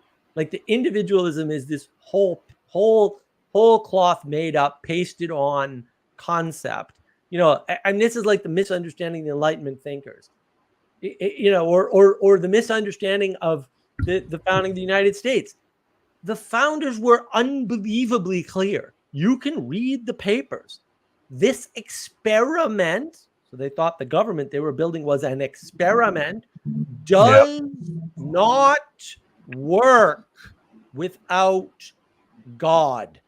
Everybody in the experiment has to believe in God. Well, that's a weird thing to say if they're individualists, isn't it? Yeah. That's because they're not individualists. That's because Enlightenment thinkers were not individualists. I know you read them that way, and in the same way that everybody misreads Plato's Cave, you misread them. Their stuff works fine if it's in a religious framework. The minute that framework goes away, none of their stuff works anymore. And that's actually what we're discovering now, right? With this secularity frame and all of this. But I do want to get to some comments real quick, Josh. Okay. Yeah, you do your thing. A few, not the majority. What is the basis for the statement? Just talk to people, dude. Just talk to Christians. When you ask them questions, when you engage with them, you will find out they do not believe in a bearded man in the sky that makes lightning come down. They don't believe that. The way they talk, if you listen closely, and you do have to listen closely, it's not easy, especially if you don't have the language and the concepts, you will understand that they believe that there is a creator and that there is movement in the world that has nothing to do with human activity. Yep. That's about it. Like, they don't really go into how that all operates. They might go into, well, there's angels and spirits and whatever, right? But like, that's really not an explanation. They're just kind of adding more pieces to the board at some point. It's like, you're really not explaining how this works. I agree, they're not explaining how it works, but they're also comfortable with mystery. And when you're a materialist or a scientism guy or whatever, science person, you're not comfortable with mystery. I get that, right? You think certainty is available. And so you cast your limited frame on their rich frame, right? You bring that down. And then you think, well, they just said there's a bearded man in the sky. And it's like, well, that's not what they said at all. In the same way that no one mentions that Plato's Republic is chock full of appeals to the gods, and that it opens with a religious ceremony and it closes with a myth of resurrection. Why does nobody mention that? Because it doesn't fit in their worldview. It's not convenient for them to talk about Plato's Cave as justification for enslaving people and bringing them away from the goodness because there's classes or castes in society and they need to get along in a certain way. Nobody tells you that. That's the honest truth of what's actually in the text. Why does nobody tell you that? I don't know. Why do people think that Christians seem to think that there's a bearded man in the sky that casts lightning down? Same answer, dude. Like, I don't know what the hell's going on with these people. Something, but that's the problem. That's the problem. And yeah, the actual functional beliefs that informs actions. Who acts in this world as though they are subject to a bearded man in the sky? I've never seen it. I mean, I'm sure some people do, right? But it doesn't work out for them. It's not like lightning comes down and kills the people they don't like, right? Yeah. Aaron, what does Christ teach us about identity? I have no idea, Aaron. Father Eric's gone, so you should ask him. Way out of my depth, dude. Like way out. Tough The explicit belief is not the implicit belief. Asking gives you the explicit. No, asking doesn't give you the explicit. And that's the thing. If there's an implicit set of assumptions, asking cannot give you that ever. And that's the difference. Like implicit things must be inferred by things like actions. If people were acting as if there was a bearded man in the sky that could rain lightning down on you, and I'm not saying no one does that, but like the vast majority of Christians don't seem to act that way at all, especially with respect to their sin, right? I mean, they just don't. They like, if you thought you were going to get struck by lightning if you cheated on your wife, I don't know. I think you behave a lot differently. And that's part of the problem, is that we are unable to see these things. John Vervaeke didn't understand that there were church fathers who were non-theists because it had never occurred to him that there was a configuration that wasn't belief in God versus not believing in God. That's how we think of atheists, right? There's theists and atheists. That's not true. And the ironic part here is that Cudworth knew this, and Cudworth coined the term theism. And theism was not the same as proper religious belief. Cudworth, he actually understood theism is this subtype of belief. Most people aren't theists. Most believers aren't atheists or theists. They're non-theists, right? And so, now it all makes sense. We're back to 3, not 2. We keep casting things into binaries and flattening the world and low resolution picture, and then we don't understand. And then we think, well, if the options are bearded man in the sky or no super thing, right, then it's got to be one of the. That's not the world. That's absolutely not the world. I want to address this, and then I'll get back to you, Josh. Hello, India has a caste system to this day. That's true. But they consider Christians less than human. Some of them might. That's true. Not in Kerala. Kerala has a lot of Indian Christians. They drag them out and beat them sometimes. So Plato probably didn't pump the pluralism schizophrenia. No. Plato is not to blame for this. A lot of people are, like I said, Plato's Republic ends with a story about resurrection.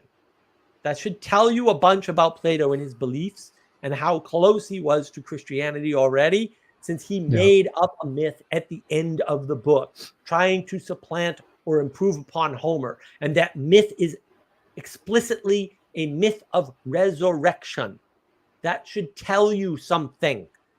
These people are holding Plato and Greek philosophy up as some like salve to the evil religion. And I'm like, no, dude, it points right at the Christian story, like directly at it, rather explicitly. Why don't you mention that?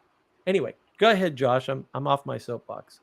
Oh, no, you're good. I was actually going to ask, like, as you were talking about Plato, a while back I heard that the scripture that's in the Bible, it says that all scripture is valid for reproof, for correction, and for instruction. Do you think that Plato's Republic may have been in thought or in... Do you think that Plato's Republic would have been in scripture, basically, in that context?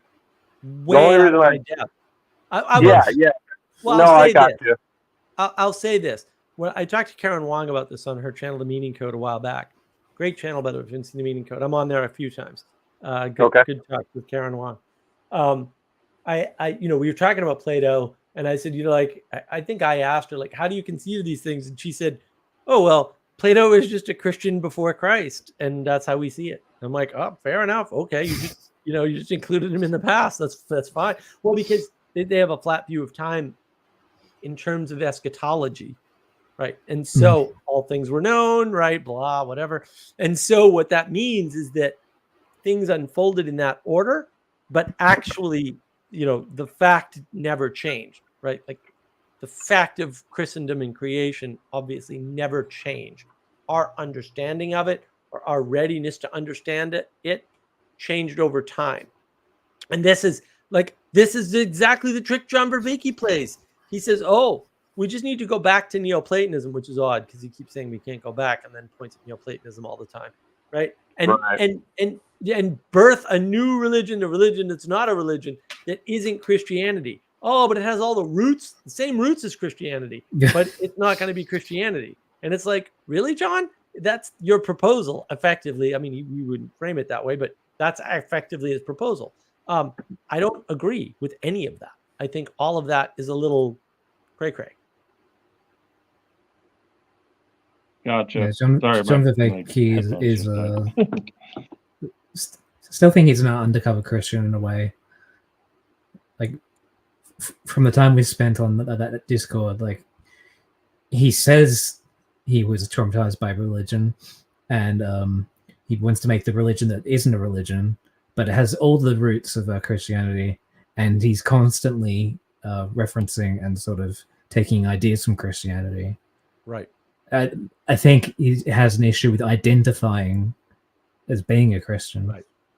Well, he has a general identity issue, right? Because Neoplatonism is an identification against Plato. It's new Platonism, right? Yes. But at the end of the day, my argument is, and always was, and I've had this argument over years with many, many people, not just way before I met John Vervaeke's work, right? When you say Neoplatonism, what do they all have in common, right? Because that's how you know how to identify something. And the answer is Plato. And I'm like, all right, then you're talking about Platonism, not Neoplatonism, because you can't identify the new thing, because there isn't one new thing. It's just a bunch of ideas that came after Plato in time, right? And so if you start reading some of these guys, I think it's Plotinus. I think I delved into Plotinus briefly. Well, it might not be. There was a couple of others, but one of them specifically denies the forms. I'm like, well, then he's not even a Platonist. So anti-Platonist, right? Well, and then you can't point to him as a new Platonist. Like, what are you talking about? Plato's foundational breakthrough that all those other breakthroughs rely on is forms or eidos. And so, if somebody's denying that in whole or in part, then the Platonic system then breaks down. You can say, well, they made a new system, fine, but now it's not Platonism, so it's not new Platonism. That's a ridiculous name all of a sudden, right? This is why you can't name things. So Neoplatonism is an identification against Plato, which is oddly what Heidegger is guilty of. If you listen to Peterson and Vervaeke in the talk, 2 or 3 talks ago when they talked about that, okay, fair, but also what are you doing? Because now you're naming something that doesn't have an identity by your own admission at that point. I think Neoplatonism is basically a rediscovery of Platonism, right? Like that's all they're really describing is that they dug up. Yeah, it's an identification against Plato. Basically, what you're doing is you're saying, well, Christianity and Platonism are very close, but really there's another branch, hidden branch, where we're going to call it Neoplatonism, and then we're going to build from there. And it's like, what? Like, what makes you think you can do that?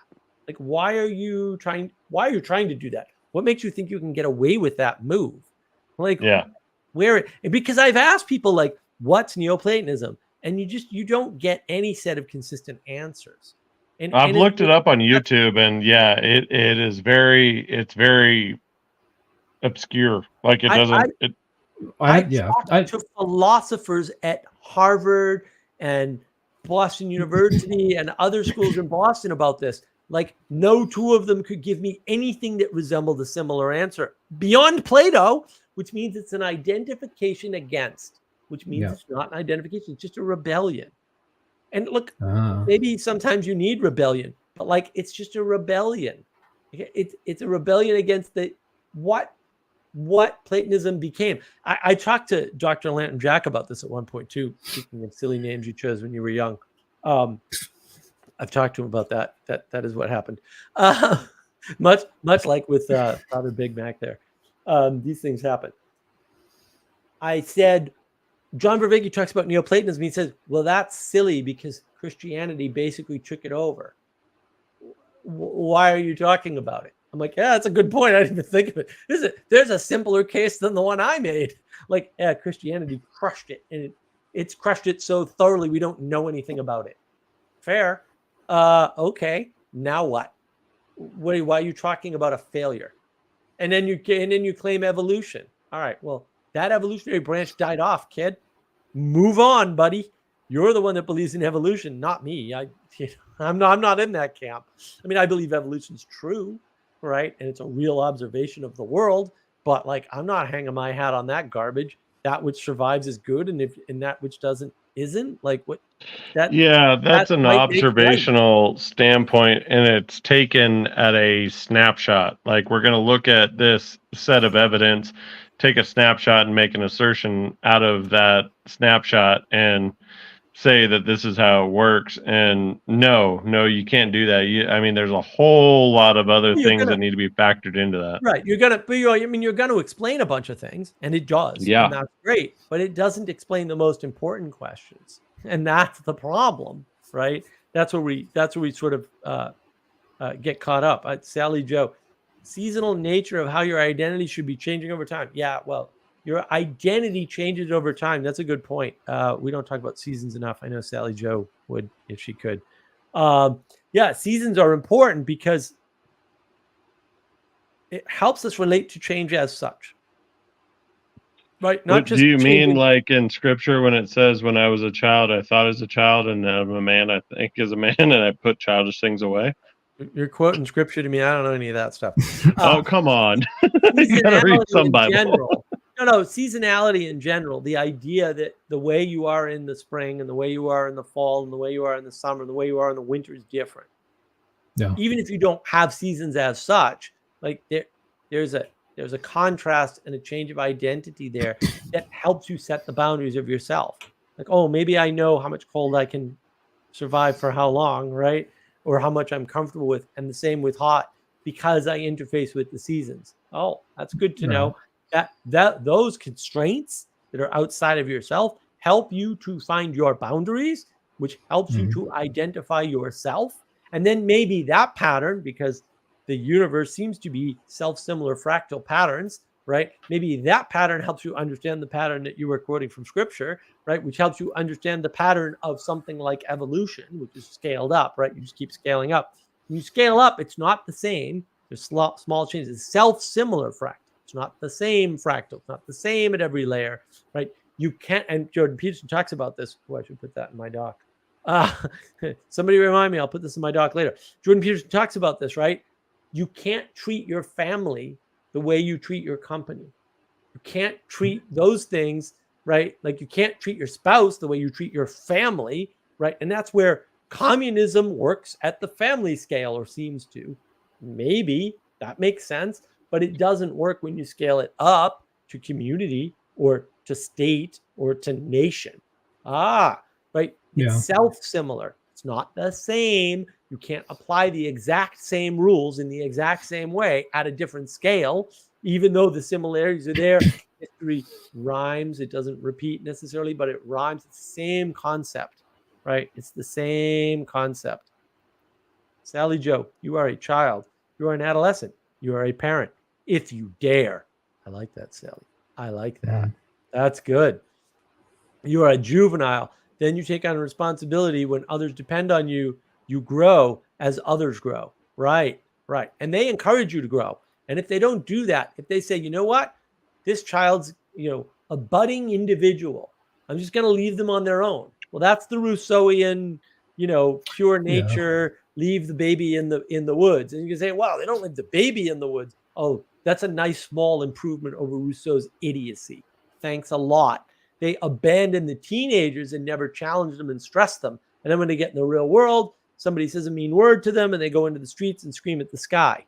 Oh, great. That's a super improvement. All because you thought they were an individual. And basically that's laziness. I don't want to bring my kid up and make hard decisions and make them uncomfortable and conflict with them all the time. So I'm just going to let them flourish as they will and provide for them as I can. And then they don't grow because you don't form them. You need formation.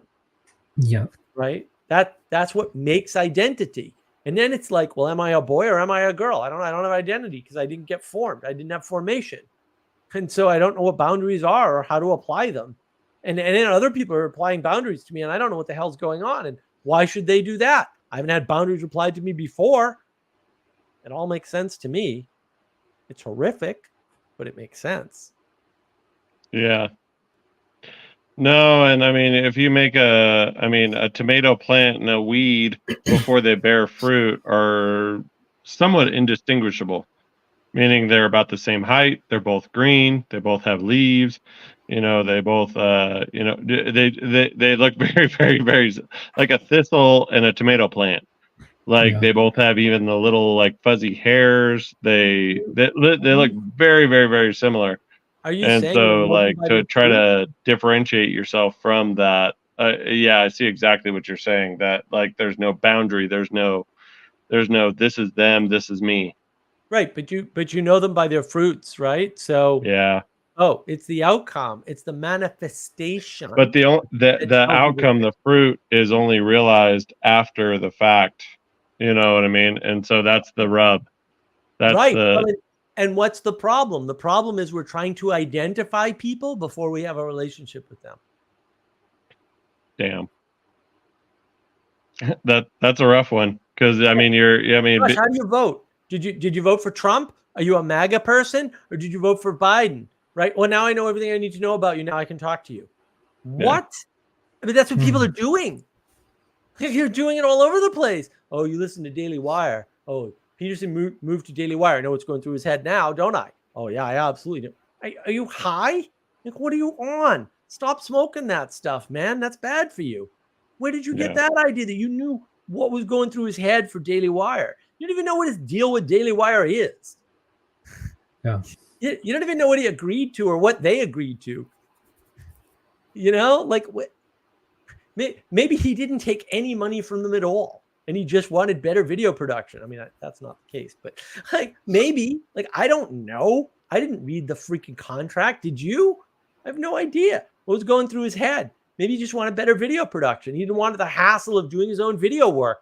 Man, sign me up, Daily Wire. If you'll do the camera and the lighting and the damn sound, because lighting and sound are impossible. Sign me up. I don't need any money. Just shine me up for not having to set this stupid stuff up and manage it all because it's a pain. It's a lot of work. I put a lot of work into this. I improve it every once in a while when I can. I put a lot of work into this. It's a lot of work. I could see somebody cutting a deal don't pay me any money, right? Maybe he already has money. He doesn't care, right? It's possible, right? And so he doesn't need any more. He's like, just fix my sound and my lighting for me and take all my videos so I don't have to, and edit them so I don't have to deal with it. Okay, good deal, man. I don't know, but pretending like you do, right? And then there's all kinds of people. This happens to me all the time. I'll say, oh yeah, that person, they've got a problem. They're not mentally, with it. And people be like, you don't know that about them. And I'm like, I don't know that. I talked to them and they told me that. So your assumption that I don't know is wrong. And the reason why you don't know is because, A, you didn't talk to them and you don't know them. And you didn't talk to me to find out if I knew them. Maybe I know something you don't. That's always possible. Right. And people do that to me all the time. Or they'll say something like, well, you can't know that about a person. You'd have to observe this. And I'm like, oh, but I did observe that. You didn't because you're lazy and you didn't do the work.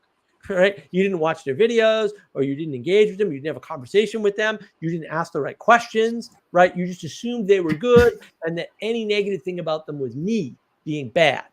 That's ridiculous. You don't know. You don't have those relationships with those people, right? Oh, whatever you're up to is bad.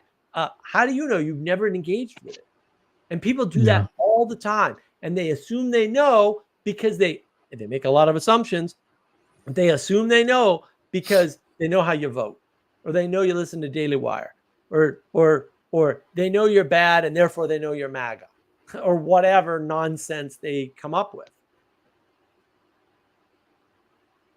It's a shortcut, so you don't actually have to relate to the person, because the more you relate to the person, the harder it is. That's true. Gotcha. Hmm.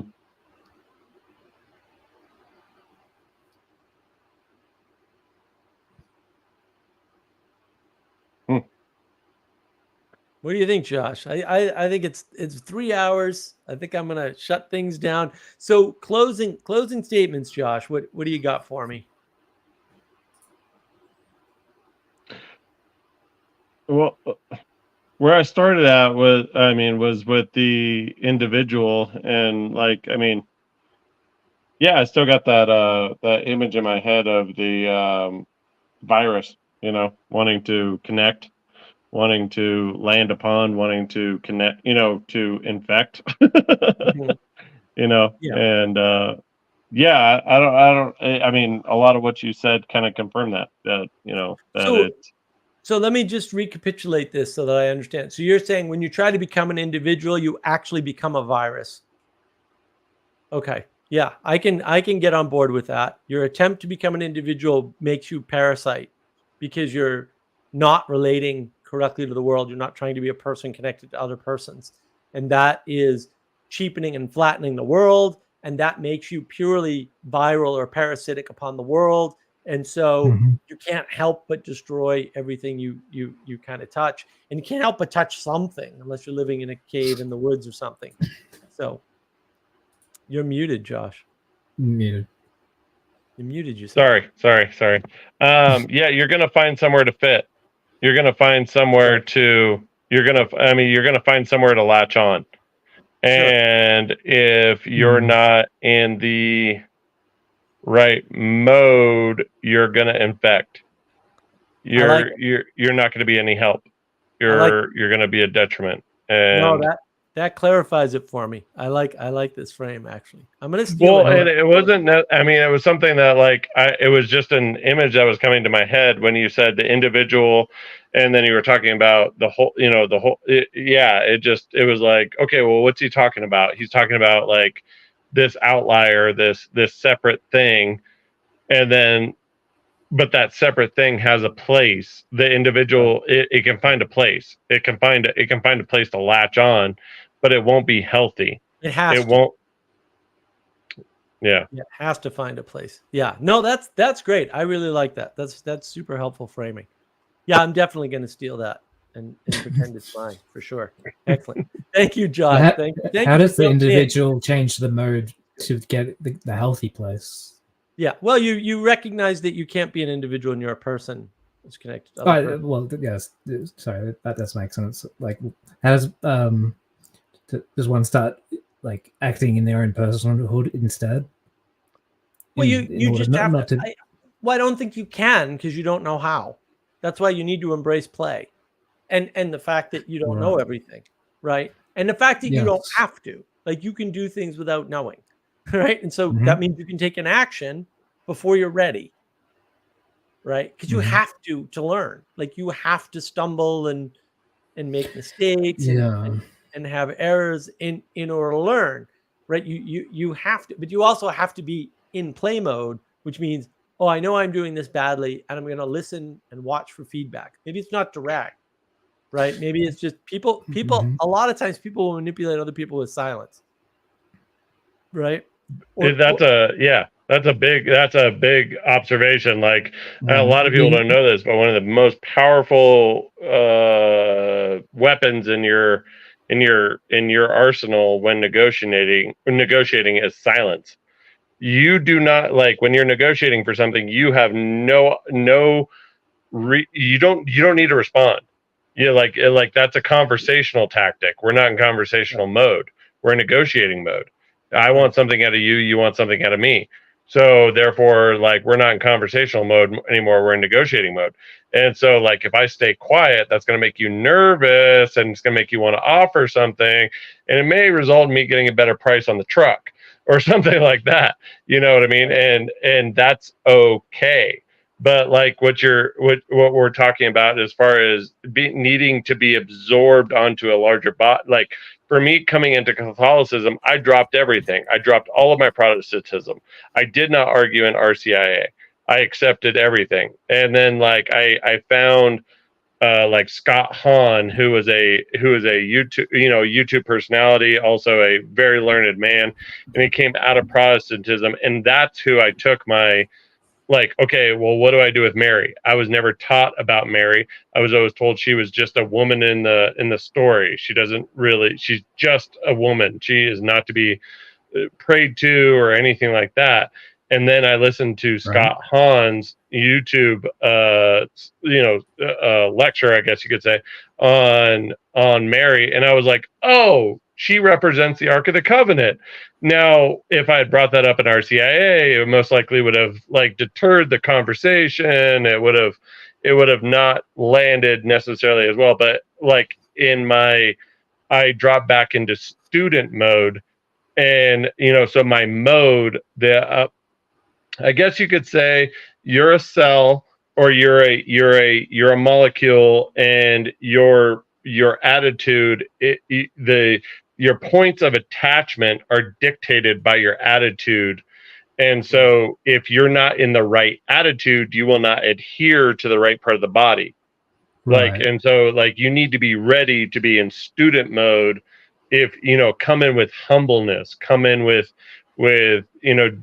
generosity, be ready to do work, because you're the newcomer. You know what I mean? Like, just like any newcomer into a tribe, you need to be ready to earn your, not saying that that's actually how it works, but you need to be ready to earn your spot, so to speak. And so, yeah, your attitude, your frame of mind, your everything about you. That's the spirit. What's that again? That Peterson talks about rough and tumble play, right? Vervaeke talks about serious play, which is crazy. It's just play. That's what that is, right? Having the humility to make mistakes and know you're going to make mistakes, and be able to learn from those mistakes. That's what play really is. So yeah, that was well said, Josh. Thanks. Yeah. What else you got for closing statements there, Andre, before we shut everything down?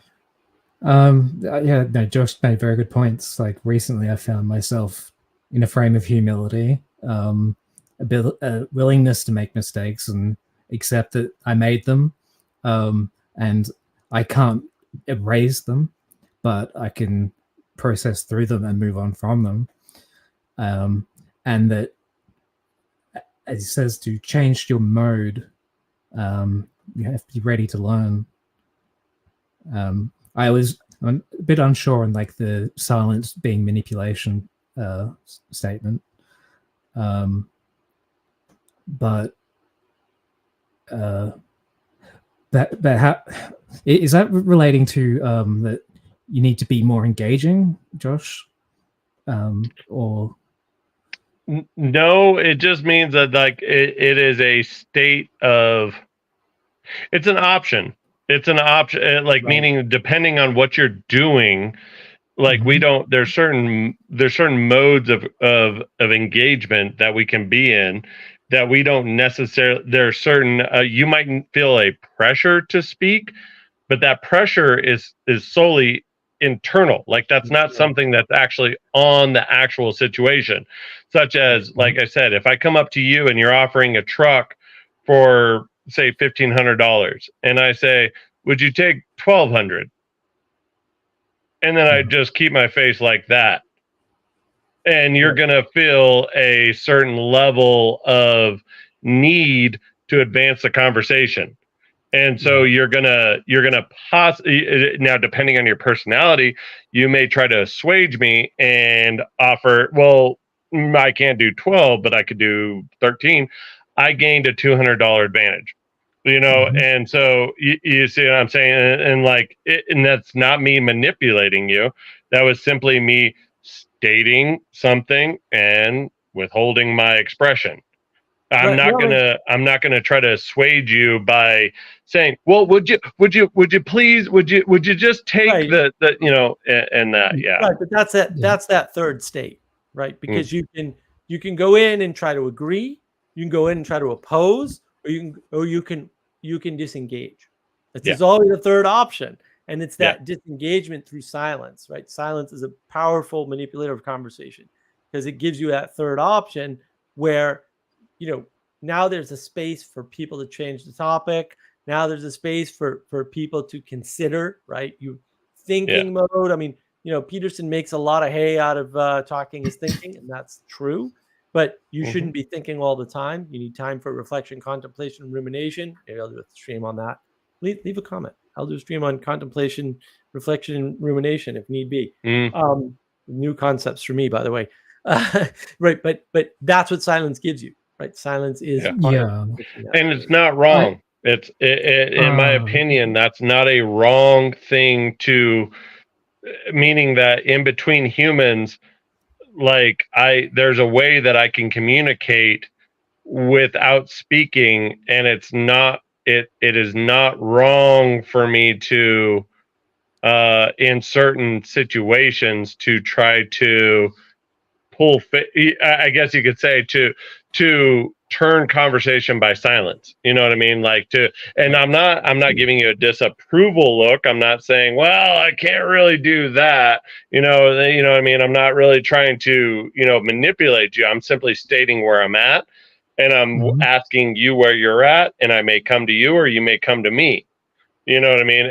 And I'm using negotiation because it's one of the more tenuous exchanges that humans find themselves in, and where you might find that you got yourself bit, or you got yourself, oh man, I made a good deal, or I got oh man, I got screwed, and that. But yeah, no, I think that the way that humans engage with each other, because I mean, somebody might, go over a deal with me and say, man, that guy robbed me. And it's like, no, I didn't. We spoke in clear terms. It's simply that you were not ready for the conversation, and you may have felt a need to, try to please me. And so you didn't want me to be quiet. And so you tried to, sweeten the deal or felt an urgency to sweeten the deal. And those are not my fault. Those are not, there's nothing in there that's I don't have to be concerned, or I don't have to feel guilt or anything over that. Well, and these are things that are weird because, I mean, on the other side of it, somebody could feel shafted. Doesn't mean that you're valid in feeling that. You know what I mean? It just... What I would say is that the reason I've been quiet most of this time is I've been trying to pay attention and learn. And I've also been trying to find points at which I can give some insight or commentary. And there has been relatively little. So I've defaulted, in a sense, into the quiet mode rather than not being ready to engage. I have just sort of been paying more of my attention on getting the message across that's been sent to me, and finding any space where I can make a comment or a reply. Mark's just so good at talking that I couldn't find many, and well, but you don't have to. I mean, that's part of the right. There's a piece in not having to comment that allows you space to grow, and that's more important than trying to engage in things. There's a lot of talk about, go out and start your own YouTube channel. That may be overwhelming, and it may not be helpful, and it may make everything worse. Just because somebody got better doing it doesn't mean you'll get better doing it.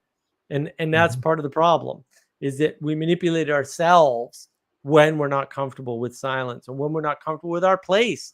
And maybe our place isn't jumping into every YouTube stream we can see, or talking when no one else is, right? Or trying to learn something when maybe it's just fun time. Sometimes people are just talking about fun things, and it's not time for learning. right? Maybe it's vacation time. Like maybe you need to sit on the beach and just enjoy. Like there's, and that's the problem. We don't have that nuance. We're trying to over identify things in the world. And that's a big problem. And I think on that note, I'm going to shut the stream down. Thank you guys. Really appreciate the engagement. It's been fun. And I'll see everybody next week. I hope we'll figure out a topic and comments, whatever, like, subscribe, threaten your friends, whatever it takes. And have a lovely week.